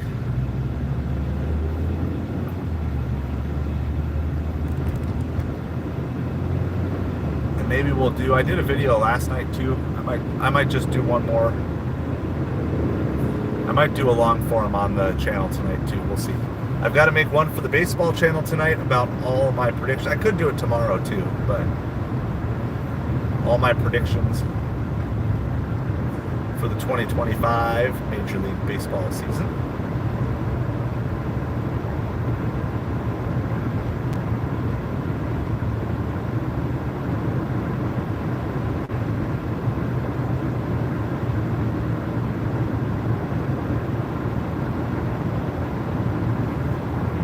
So we're just on our way downtown, hoping to find some order that'll take us there, but if not, we just got to drive it. And if we don't get any orders, we're just going to go sit and hang out on Magic Dumpster.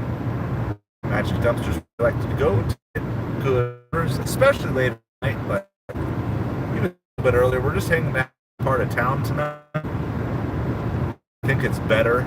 It's better to hang out for my time. The north end of town has some favorite restaurants, but some wild orders that take you like so far crazy north, like 10, 15, 20 miles north, and more than just one a night, multiple ones. Like, get too many super long orders from down. Not much more than about 7 to 8 miles max. So we're gonna hang down. There are high-end restaurants. Unfortunately, the last one was a no-tip John.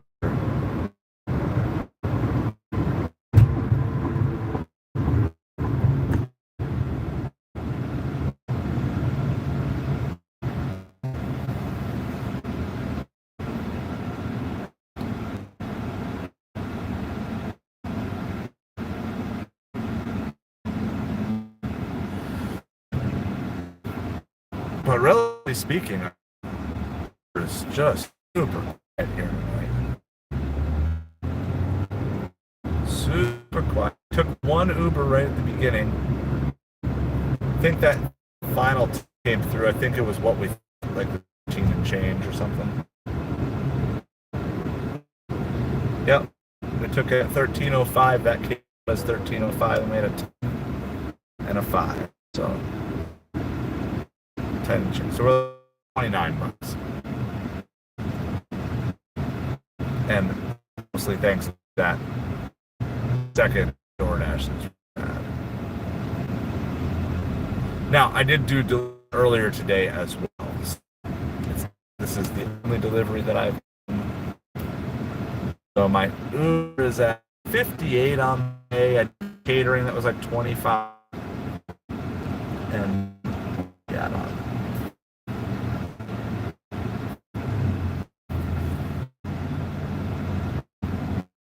So that's 83 plus 44, 27. About like 140 on something like that. Ideally, I'd like to be 200 every day. This, but I'm working the weekend. Everybody's working for the weekend. My primary goal is just to make sure I'm with as much margin to decline as possible come Friday.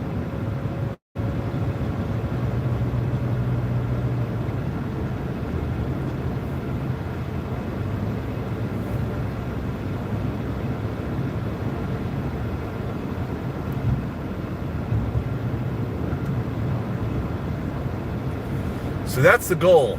We'll see if we can get there.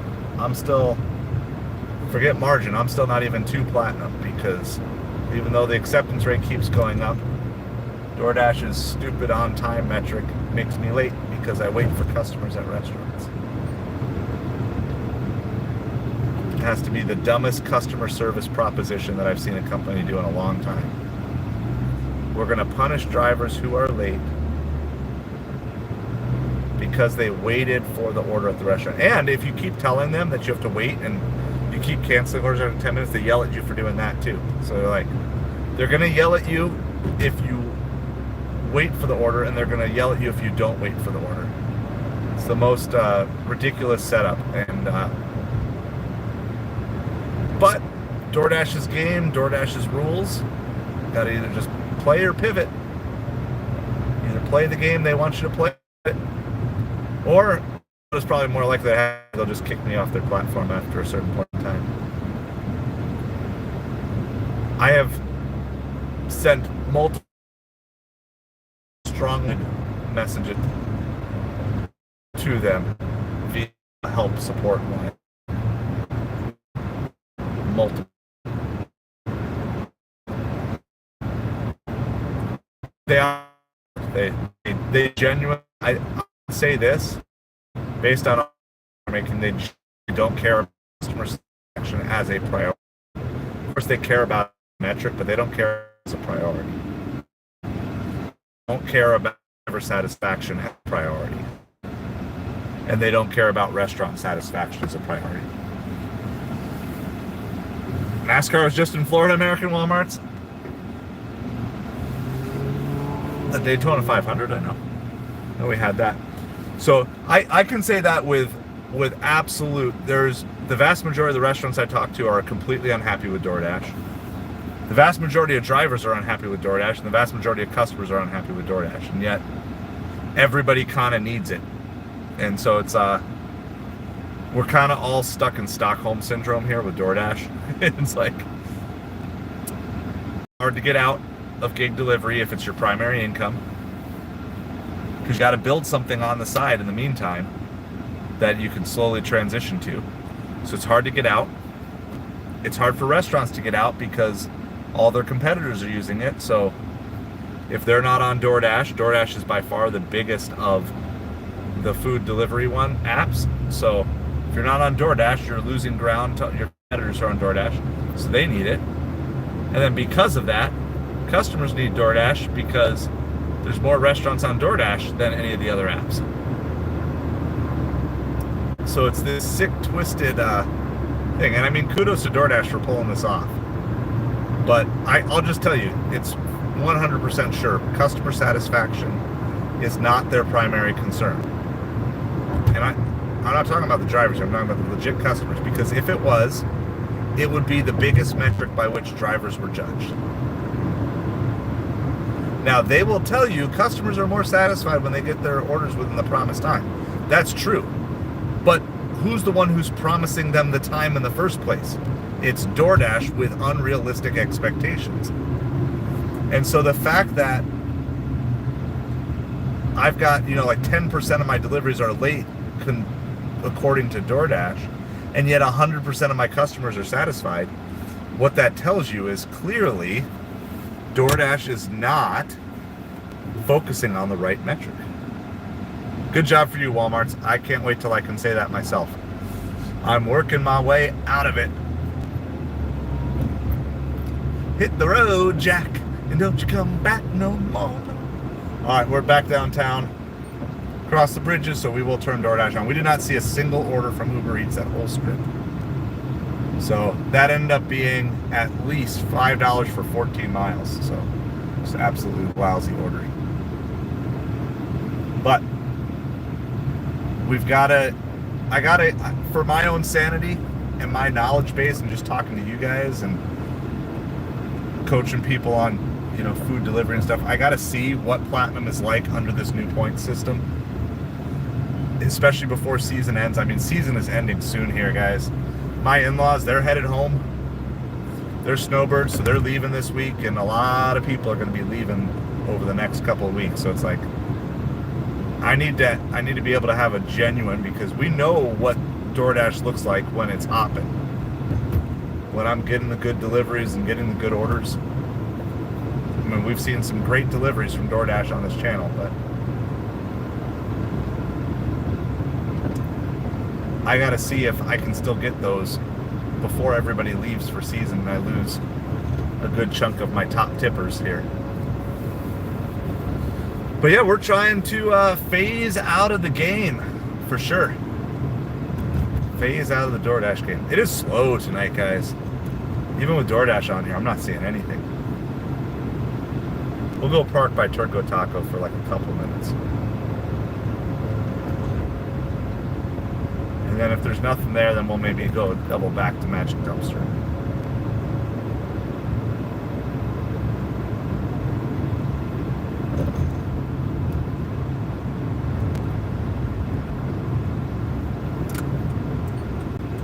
It's a $7 on Uber for 4 miles from Turco Taco, but I don't. That's too little.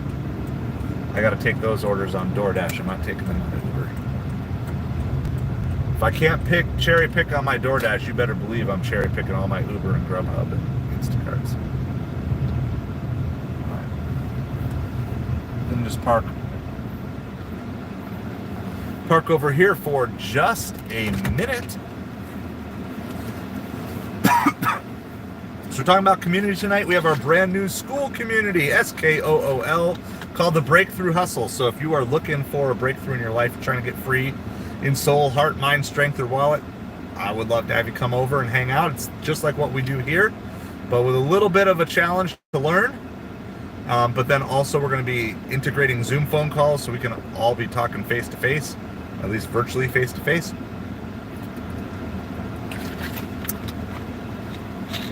So we got $10 for 2 mile Turco Taco. That's what we were looking for. That's from Uber. Perfect. Oh, 14 items too. This could be a big one, guys. This could be a big one. 4 orders of chicken tacos, 2 chicken quesadillas, 2 steak tacos, and 4 pork tacos, Mexican street corn, and a side of queso. We got what we were looking for. It's going to a hotel that's right by downtown. All right, awesome. Well, while I go do this, that's your chance. I want to actually try something here. Hold on one second. The stream is going to pause, but I'm going to try something for a second. All right, so I'm back. I want to try something here. We're going to try the green screen, see if we can get this to work. So this, I don't know how new this is, but I haven't used it. So on a live, you can have it. So it's obviously not the optimized background, but there it is. There's the Breakthrough Hustle, our school group. So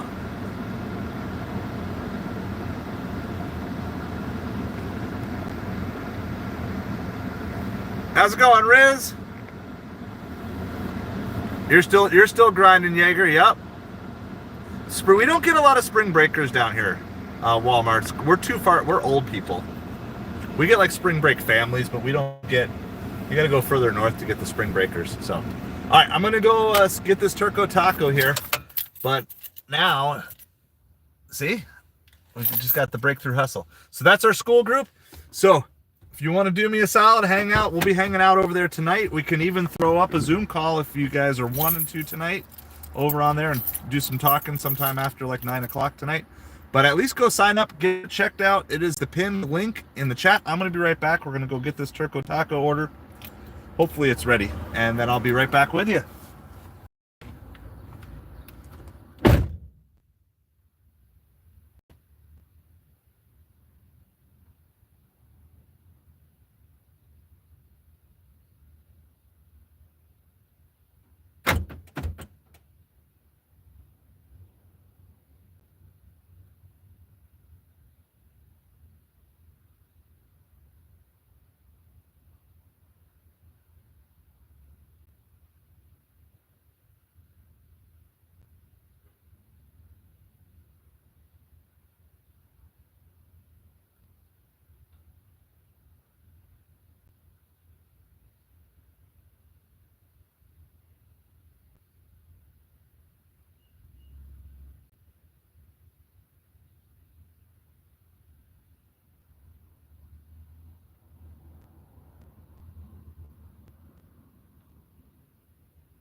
We got the 10-minute. We got the 10-minute warning. So I'm gonna wait for this because it's a huge order and it's on Uber, so there's no.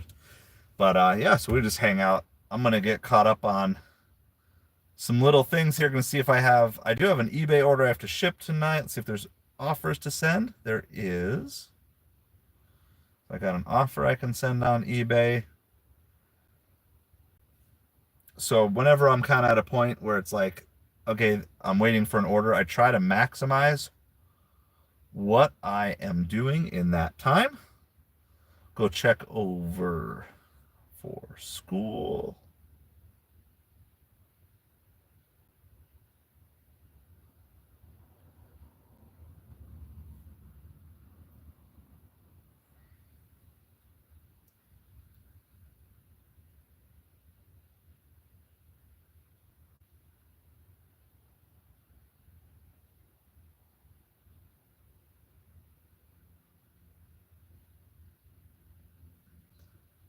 So I hope everybody is doing well here tonight. We have an order, but we're just waiting for it. And they said 10 minutes and it was crowded in there. And I'm like, you know what? I'm going to chill with the fam out in the car versus listening to 80s pop songs and 90s pop songs and smelling tacos that I can't eat. Doesn't seem like a good combination. So yeah, so I'm just kind of running through all the things, see if I have any comments that I need to respond to.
Not a lot of stuff going on in YouTube world today. Not a lot of comments. Appreciate everybody hanging out.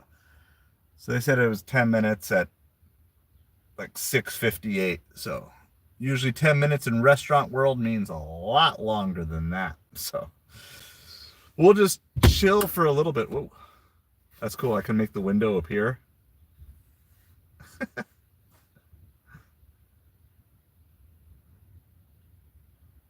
Green screen effects.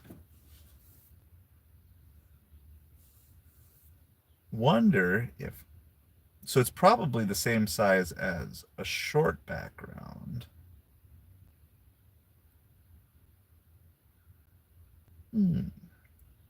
So what if I did, so I need to find,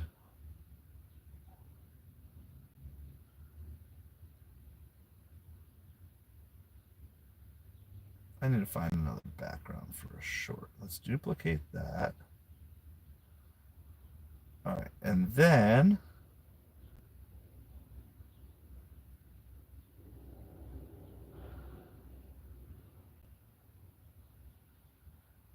let's find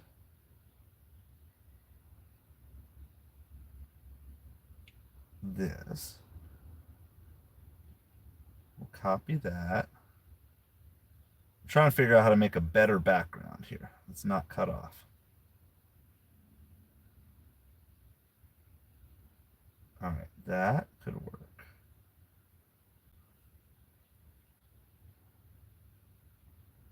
All right, and then I need to copy the text from this. We're just waiting for our order from Turco Taco, so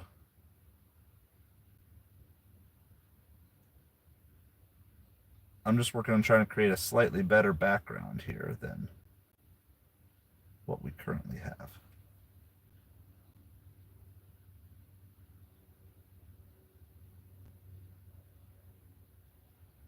I guess it would be like that.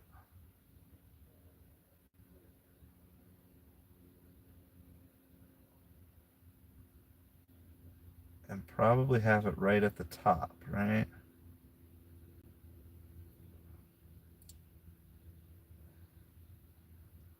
All right, hold on. We're going to try changing up this background one more time. I'll be right back with you.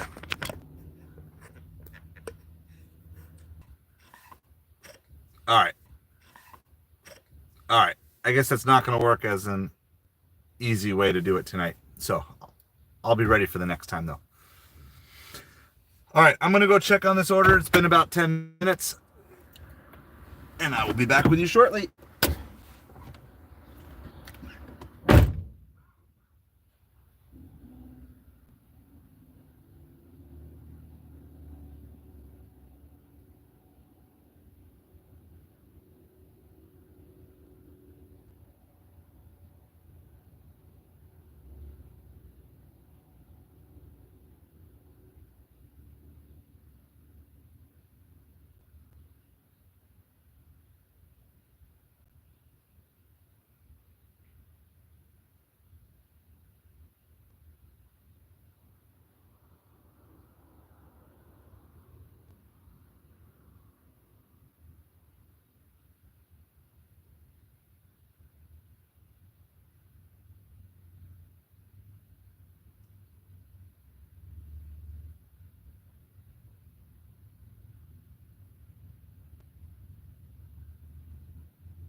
All right, this is one restaurant that's actually usually pretty good at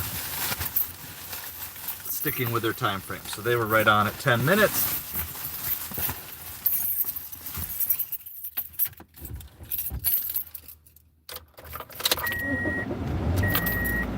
Let the customer know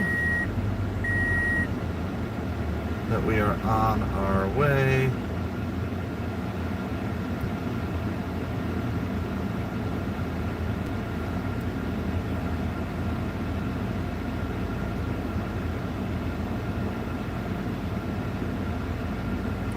Well, it's not a hotel, it's a new building. It's one of the new buildings that was just recently built here in town. Alright, well, I've been there. It's going to be the 5th floor of this new building. So we'll see how that goes. I've been in here one other time for an Instacart delivery.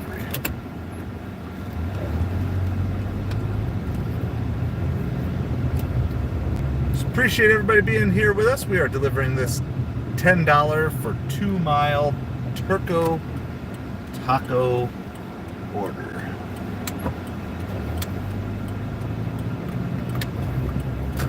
So this is currently an UberEats order.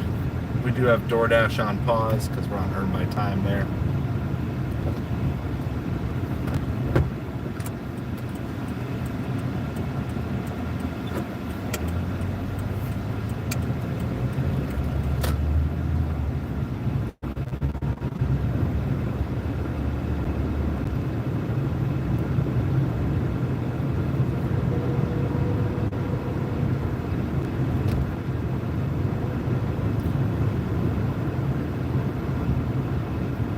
So appreciate everybody hanging out with us here tonight. We're going to go for another 45 minutes or so. So if you got anything you guys want to talk about, let me know. We are talking tonight overall about the power of community. really focusing on why it's so hard to break through in life on your own when you're going through solo. You just don't have the accountability that you need to make it work. Sometimes it's just easy to get stuck and you don't have the resources to help you get unstuck. I know that's where I was for a while, and then I started embracing community, and it was definitely a huge part of my entire freedom process. That's why we built out this school community for you. If you can be surrounded by like-minded people who are going.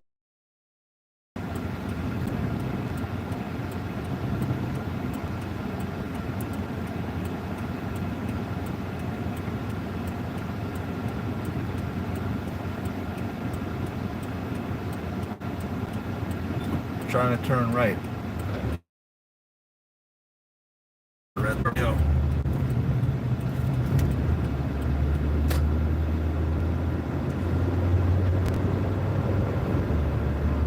So we got to go about a mile and a half. We're going to this brand new high-end apartment.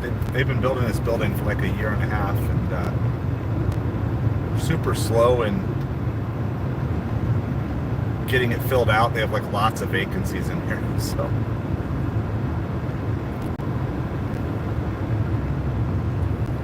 But we got a good order going there tonight.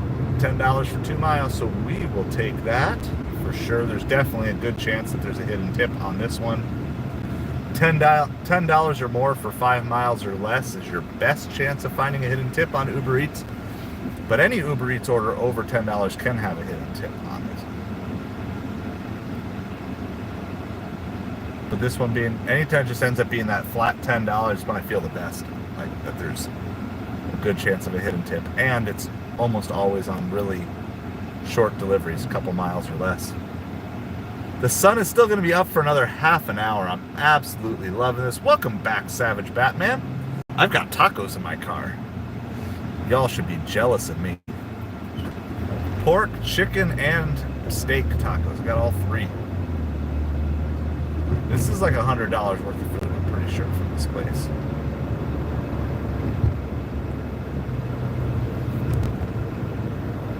It says meet at the door, so means I gotta go up to the 5th floor.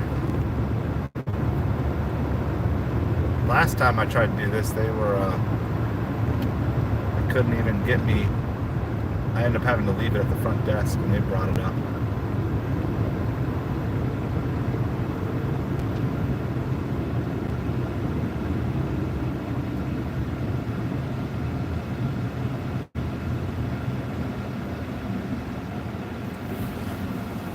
You're jealous. You should be. I got tacos. I got tacos. I got tacos. I got a lot of tacos in my car. They're gonna help me get real far. Hamburger meat, yeah. Kind of the classic taco. I like them all as long as you have the appropriate toppings to go with each one. You know, like I like a good barbecue pork taco. You know, so you do like pork and cheese and barbecue sauce and spicy, some sort of spicy taco or spicy barbecue sauce. Lots of cheese, all my tacos. I like chicken with like, is it cojito cheese? Is that how you say it? Something like that.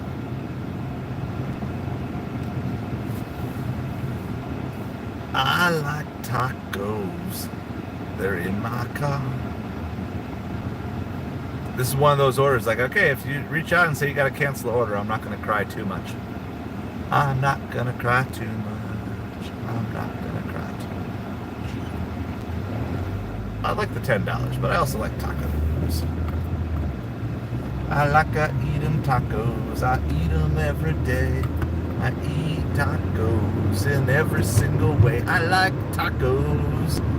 Delivering tacos. Do you think she would miss if I ate 5 of her tacos? Probably. And then she would reduce my tip, but I'd still be happy because I ate tacos. 5 of her tacos. They didn't cost me nothing but a couple dollars in tip money. I'm eating my tacos, eating my tacos. Eating everyone else's tacos all day. Here's our turn. Go down our main road here, and then it's a big building here. I don't know. Oh, it doesn't work because I got. I was gonna show you the building, but I got the green screen on, so then it doesn't work. Now they're building another building or something next to it. I'll see if I can find out what they're building next to it. Mayfair. Mayfair, you've got just what I need. Yeah, so if they cancel the order once I already have the food, then you get to keep the food. And depending on the circumstance, you might get paid as well, or partial pay. It depends on the circumstance and it depends on the app. I've ended up with a pretty good amount of free food over the last couple of years. All right. So, if you haven't yet signed up for the Breakthrough Hustle free school group, you can do that while I go deliver my tacos, and then we'll come back and we'll sing some more songs together.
All right, we are back. If it's DoorDash, I'm guessing you get full pay. Yeah, I don't know if you get quite full pay, but you get most of your pay. DoorDash calls it half pay for canceled orders, but I find it's higher than half pay. Sometimes it's closer to full pay. Uber, usually you can get full pay, but they'll only give you like a couple of bucks. You have to call to get the full pay. So it varies. Instacart, all you get is the base pay, no tip. That's kind of like their thing. It's like, well, we're not going to give you the customer tip, and I always try to argue back, well, just because the customer didn't actually show up to pick up their food or they cancel the order doesn't mean I should get less pay than what I was planning on doing the job for in the first place. Alright, so we just got to make a quick little U-turn, get back downtown. They had to give us a pin for that one. That was a pretty big order, so that order is all dropped off. Pull the Yui.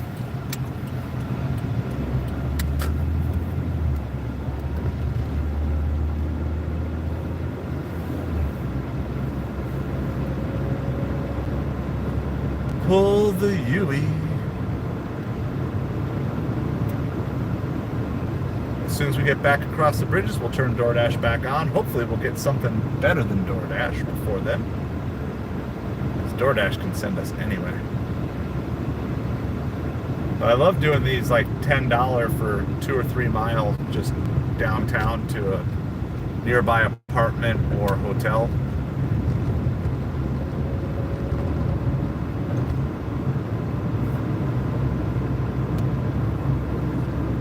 So hopefully we can get another one of those. Normally I would say go back to Turco Taco since that's where we got our last order from. But I really want to go hang out at Magic Dumpster if we can get there. So since we're in the last half an hour of the stream, let's go to the Magic Dumpster. Chevy 5-speed! I'm doing well. How are you doing tonight? It's slow, but it's a Tuesday. It's not the worst Tuesday in the world. It's relatively slow. We're not getting hit with like instant orders and non-stop orders. All right, we're back across our bridges. Resume DoorDash. We are on earn by time for DoorDash. It's scary putting DoorDash on because you never know where they're gonna send us.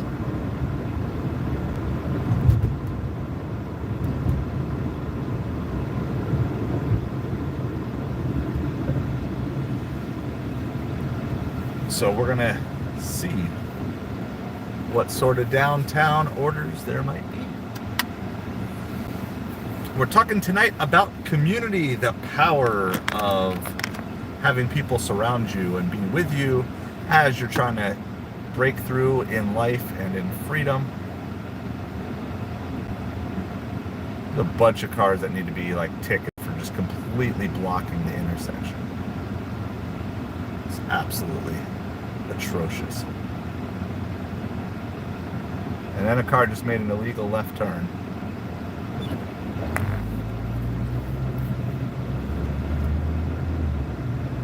You guys gotta wail on your horn and embarrass these people who don't know how to drive. Seriously. Everybody's so selfish. How the Cowboys will go 0-17? Ha hopes. All right, well, so who's your core? Who's your core, Savage? Is Dak back? Like, what's your core of your offense going into next season? You won't finish 0-17. Might be like 4-13 or something, but you'll win a few. It's so hard to go 0-17. All right, and then who are your wide receivers? Do you have a playmaker? Do you have like one guy who can like just break open a game, a couple of possession receivers who can just move the ball down the field.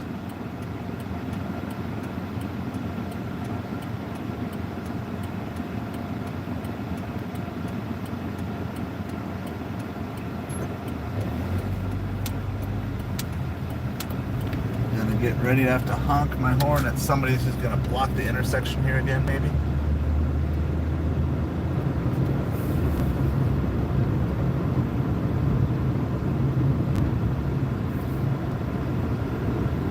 We'll see. We'll see if they're gonna end up blocking the intersection here. It's so slow. Even through all that, no DoorDash orders. No Uber Eats. Grubhub's barely been alive at all tonight.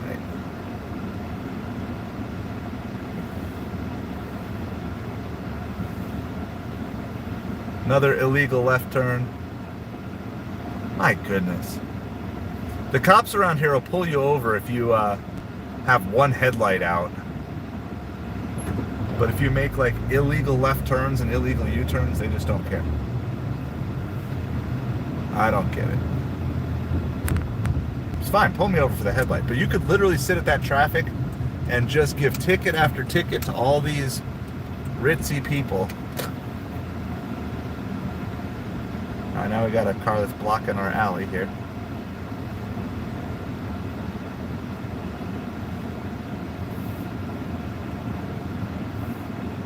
See which way they're going.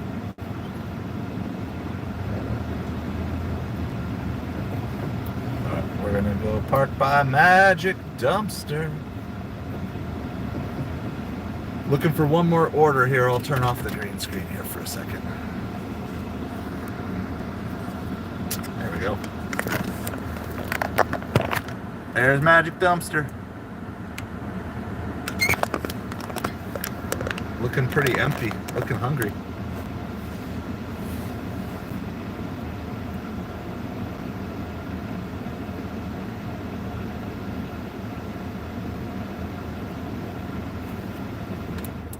Yeah, Sisler, that's exactly it.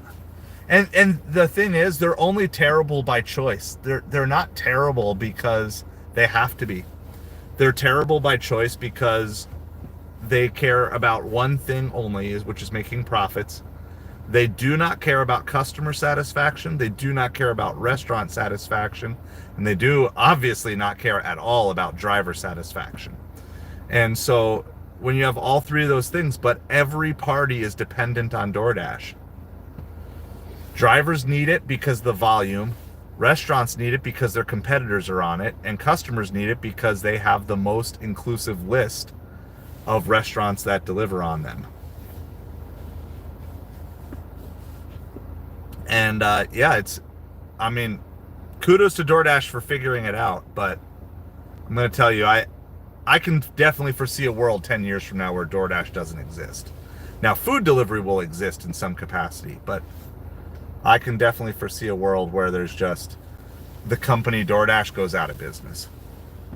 Somebody who can figure out how to pay drivers fairly up front and remove the tipping option as part of the payment.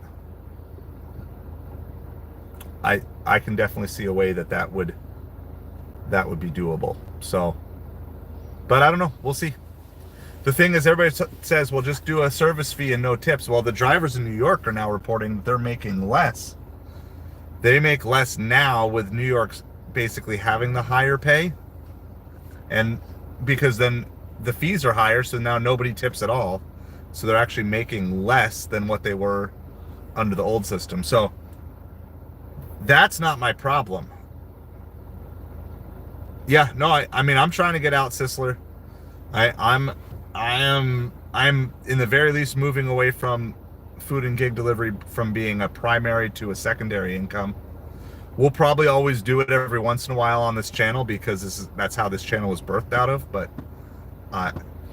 the sad part is I don't mind. I don't mind sitting and waiting for customers. But they're punishing drivers for sitting and waiting for customers. Like, I just don't understand how their primary metric for drivers is not customer satisfaction. That should be the primary metric. All these other metrics that they're trying to do is like, shouldn't matter. If you have happy customers, that's all that should matter.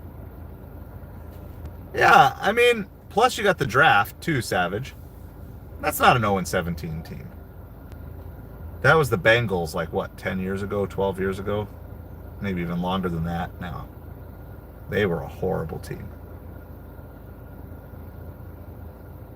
Yeah, I mean, I wouldn't expect them to raise the base pay for sure. Not unless they have to, or unless they're forced to. I just want them to get to assigning drivers who have high customer satisfaction the best offers. This whole idea that the percentage of offers you take should determine how good offers you take, that's the part that they keep trying to fix it, but it's still broken. Because now they have this stupid on-time rating, so. And it's sad. I mean, back before all these changes went into place, when I was on DoorDash and the large order program, like, it was fun and it was enjoyable because I'm out here serving customers and serving customers who appreciate it, and I just picked the best offers for me. Like, it was fun. They've ruined something that was actually an enjoyable way of doing it. And that was even with the relatively low base pay. I mean, I never delivered on DoorDash with a higher base pay. I think it was pretty much $2 from the beginning for me, 2 years of doing this. Well, that's true. I have no problem. Yep. And the other thing that's happened, Sisler, is I can now get earn by time slots. I couldn't get earn by time slots at all like a couple months ago, but since they put this new program into place, yeah. But there's still, here we go, Sushi Thai downtown. $10 for 3 mile. That's what we're waiting for. Thank you, Magic Dumpster, for that order. Gonna pause my DoorDash because I am trying to, so that's why I'm trying to get to Platinum. I'm trying to see if Platinum is going to be a gold mine if a bunch of people just dropped out of doing Platinum. It's not a huge order though. Crab Rangoon, Chicken Penang, and Massaman Curry. So I'll give it a couple minutes. They're usually a little bit behind in here. Sushi Thai Downtown. They're a great restaurant. But yeah, so the problem is they're still not sending. But here's the problem with their on-time rating. They're marking me as late when I wait for the restaurant that is not on time. It's fine. If you want to say I should be on time to the restaurant, that's fine. I'm there. But like every one of my late deliveries is because the restaurant is delayed in getting the order ready. Like, I am on time. That's not the problem. If the restaurant's not on time, then the driver takes the punishment, not the restaurant. It's not the driver's fault.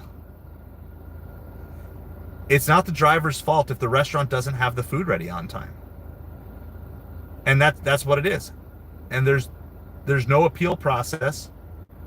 So what I'm encouraging drivers to do is, if the restaurant is late with a delivery and it's not a good delivery, just wait 10 minutes and then cancel it, and then the customer's going to get their order even later. Because don't take punishment to your account for late deliveries if they're low, no tipping orders or whatever like that. If it's a big one, if it's a plus, a catering order or something like that, yeah, wait it out. Take the late hit to your account, but you're not late. You're there on time at the restaurant. You're sitting. And so that's what I'm telling drivers to do. And I've told DoorDash, this is what I'm counseling drivers to do. If you get a DoorDash, let's just say it's your normal like $7 for 4 mile order, right? Just your average DoorDash order. It's $2 base pay plus a $5 tip.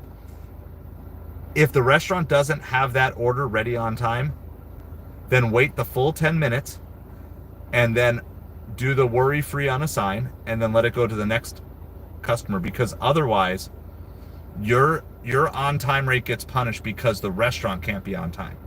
And it's absolutely ridiculous that DoorDash, I've gotten late deliveries because the customer won't come out to the door on time.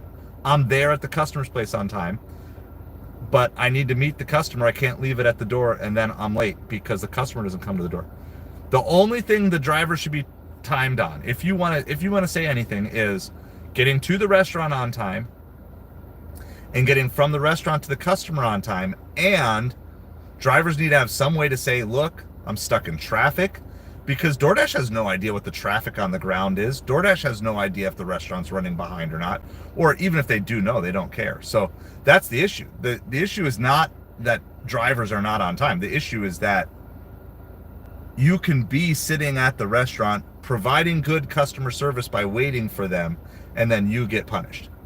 And that is the most backwards thing that DoorDash could possibly do, is punish patient drivers. Because then what I counsel drivers to do is wait 10 minutes and then do the worry-free unassign, and then it'll be assigned to a new driver, so the customer's going to get their meal even later than they would have if DoorDash didn't have this stupid on-time policy that has nothing to do with the driver and everything to do with the restaurant. Well, and that's, yeah, they're doing that, and they're trying to get more customers too. You know, DoorDash just allowed people to order on, you know, using like Affirm and other places, you know, like literally just on credit, you know, interest-free loans to order fast food. They're reaching for the wrong direction. They're trying to get the bottom of the barrel customers. And no, I bet you it's going to come out. I would assume in the next couple of years it'll come out that they're in financial trouble. That's just my guess. All right, I'm gonna go check the Sushi Thai order here really quick. I'll put up the Breakthrough Hustle background. So if you're interested in diving into community, that's what we're talking about tonight. Do that. This is probably going to be the last delivery that I'm going to do with you guys for the night. It'll be 3 hours of streaming. But I will go live in the school group, the Breakthrough Hustle school group. So if you want to sign up, we can definitely do that in a little bit. And then Savage, I'll talk more Cowboys with you in just a second too. Be right back.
right, we're back.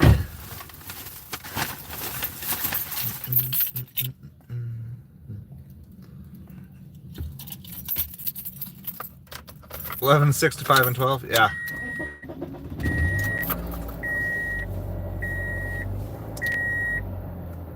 Well, I'm sure DoorDash is happy with me just taking everything tonight, but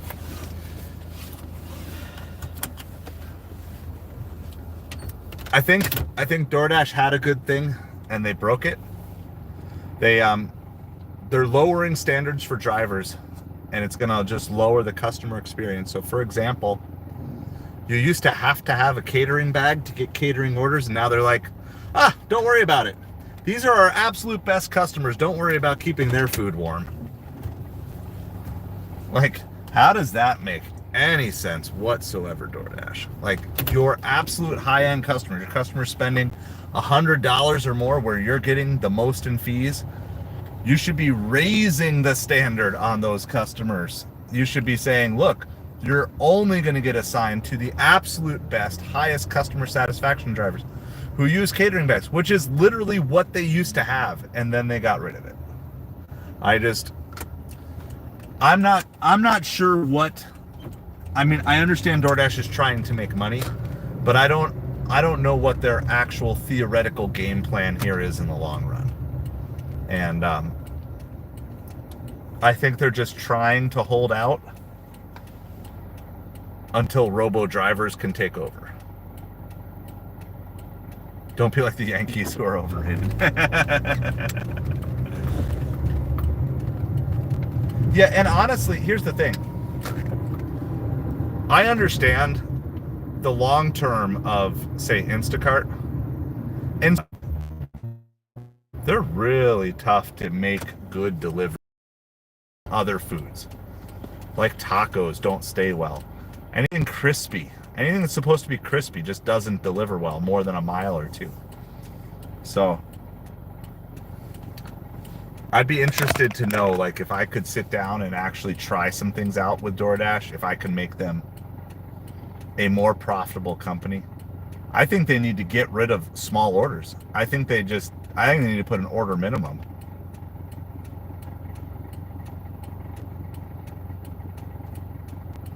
Or in the very least have a minimum fee, you know, an order or a fee minimum, something along those lines.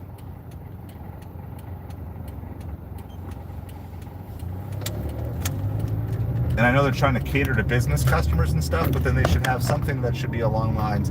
DoorDash should do a lot more like triple stacks and stuff like that from the same restaurant going the same area.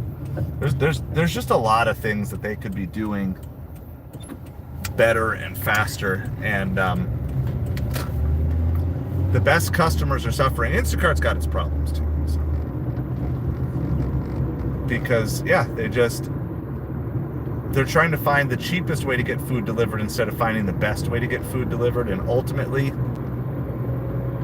cheapest is a race to the bottom. And now they've lost probably a lot of their top customers. So now they're trying to replace it with volume at the bottom. Like, that's the wrong way to do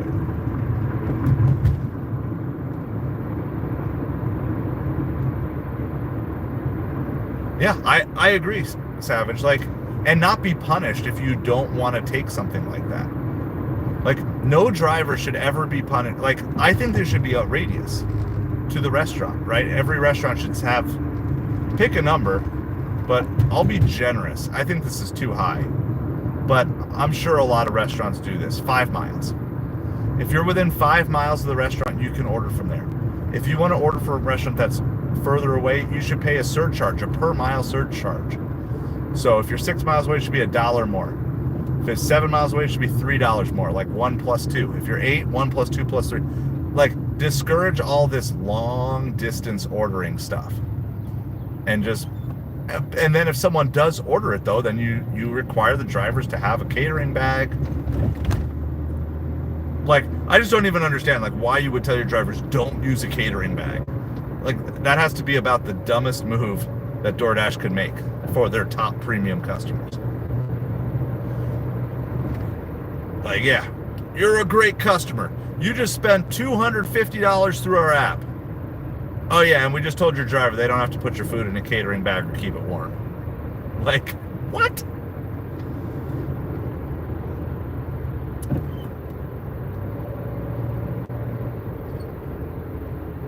Anyway,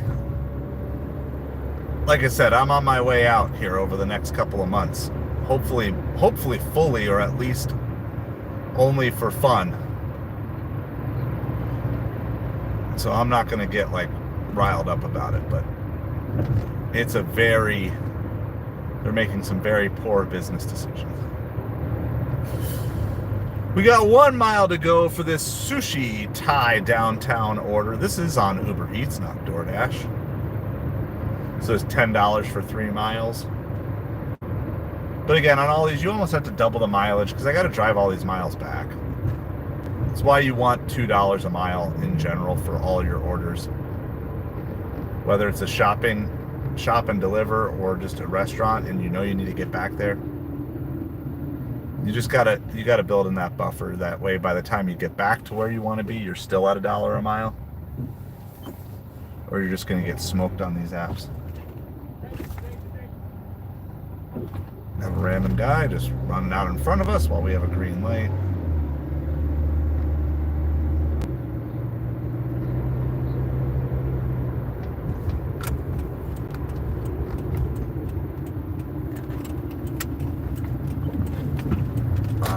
Gotta go 1 mile, just about 1 mile down this road.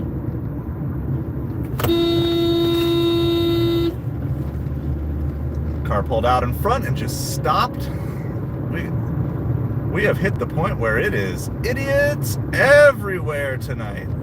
Idiots everywhere. And that's why I don't reply to your chat while I'm driving, because I don't trust anybody. Because we have idiots on the road everywhere. We just made an eBay sale. Just sold a Cal Raleigh rookie card, catcher for the Seattle Mariners. So that's pretty cool. Remember earlier we were breaking, this is when we were at Turco Taco, I said I'm going to send out offers on eBay. Well, they accepted the offer. So you want to use those little time sections that you have throughout the day, even when you're doing food delivery, and make something profitable out of that time. I will get caught up with you in a second here, Savage. But honestly, as a Cowboys fan, I wouldn't give up on next season yet. You know, you got to assume there'll be a little bit of regression from the Eagles. You know, Jaden Daniels year 2, is he actually gonna be good? You know, like I'm not saying he won't, but you'd also assume that there might be some regression there for Daniels. I don't think your division's gonna be as hard next year. It still will be hard, but I don't think it will be as hard next year as it was this year.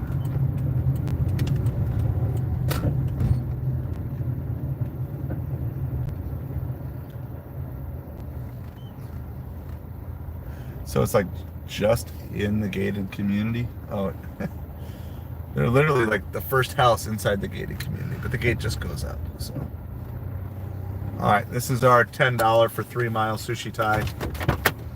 The problem is we get every driver here right now this time of year. So we've got all the Boston drivers because the Red Sox are close.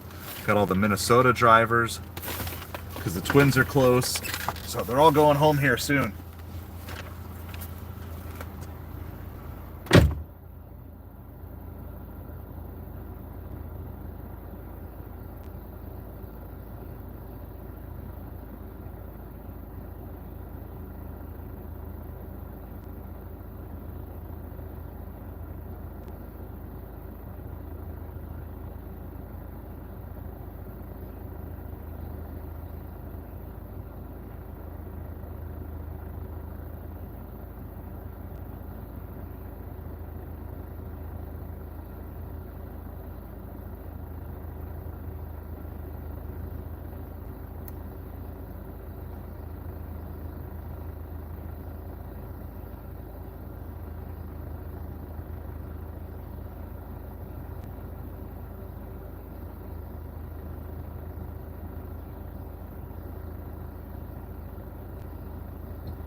yeah, like I'm not expecting Jaden Daniels to be horrible, but I just feel like the Commanders had a magical run.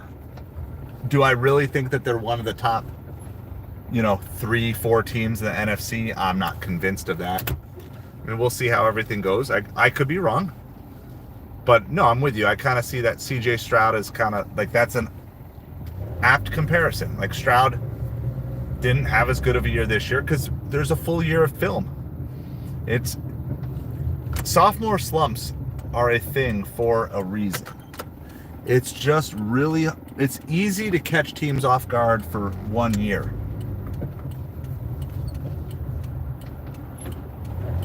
It's a lot harder to do that in back-to-back seasons unless you are him.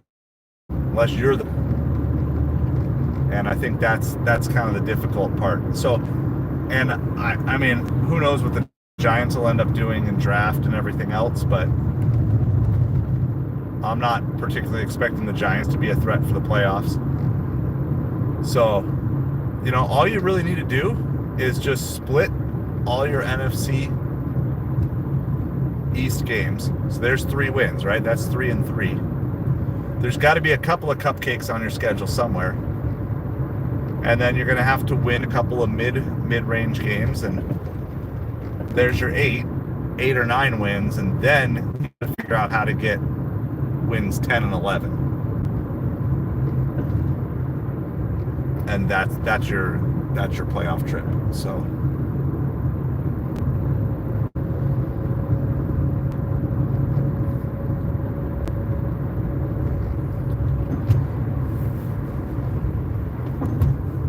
it'll be interesting to see how Stroud comes back this next year too, if he's going to be kind of that next level. And had a great year, then slight regression, but still okay. Can he take that next step forward this upcoming season? So interesting to say the least.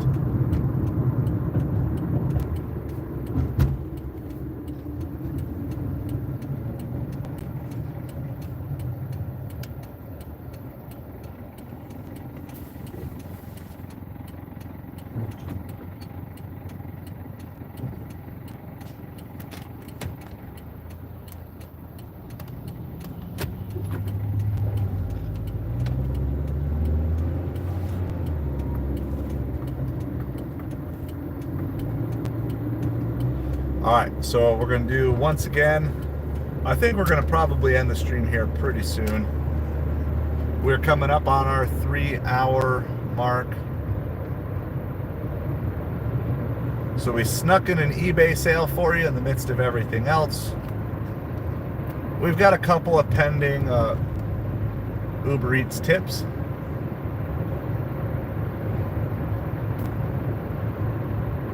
Our last 2 orders are both $2 base pay plus an $8 pending tip. We're expecting, for sure, the first Turco Taco one to have a hidden tip on it. That was a huge order. This last one, she was super nice. The order wasn't a huge order, so I don't know how much higher than an $8 tip you would reasonably go on that order. Maybe 10, something like that. Maybe a couple dollars there.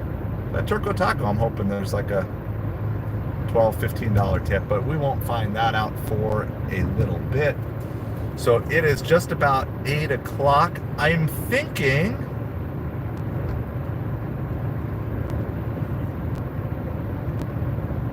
I'm going to take a break, and then I will be on school sometime tonight. And then if there's people on who want to do a Zoom call on school, we can do that this evening. So if you haven't yet signed up, that is the pinned comment. So as we wrap up today, I would say go ahead, check it out. And we got all sorts of classes and modules in there, and just really want to spend time getting to know you guys even better, beyond the surface level of YouTube to just kind of a deeper level, and being able to help you if you're stuck in any of various areas of your life. Other than that, that's about it. I mean, just a pretty simple night. DoorDash earned by time. It's pretty boring, but it does keep you busy for the most part, even if it means you got to drive some extra miles. I will be live again tomorrow night. It will be slightly later than 5 o'clock. Probably be closer to 6 tomorrow. Because my wife has aftercare at school, so I won't be, I probably won't get out to deliver until closer to 6. There's always a chance I might go live during the day too. So we'll see. We'll see how all that goes. But appreciate everybody. Thank you so much for hanging out. Hit that like, hit that subscribe, and click on over to the school group, get signed up, and I will talk to all of you again soon. Have a great night.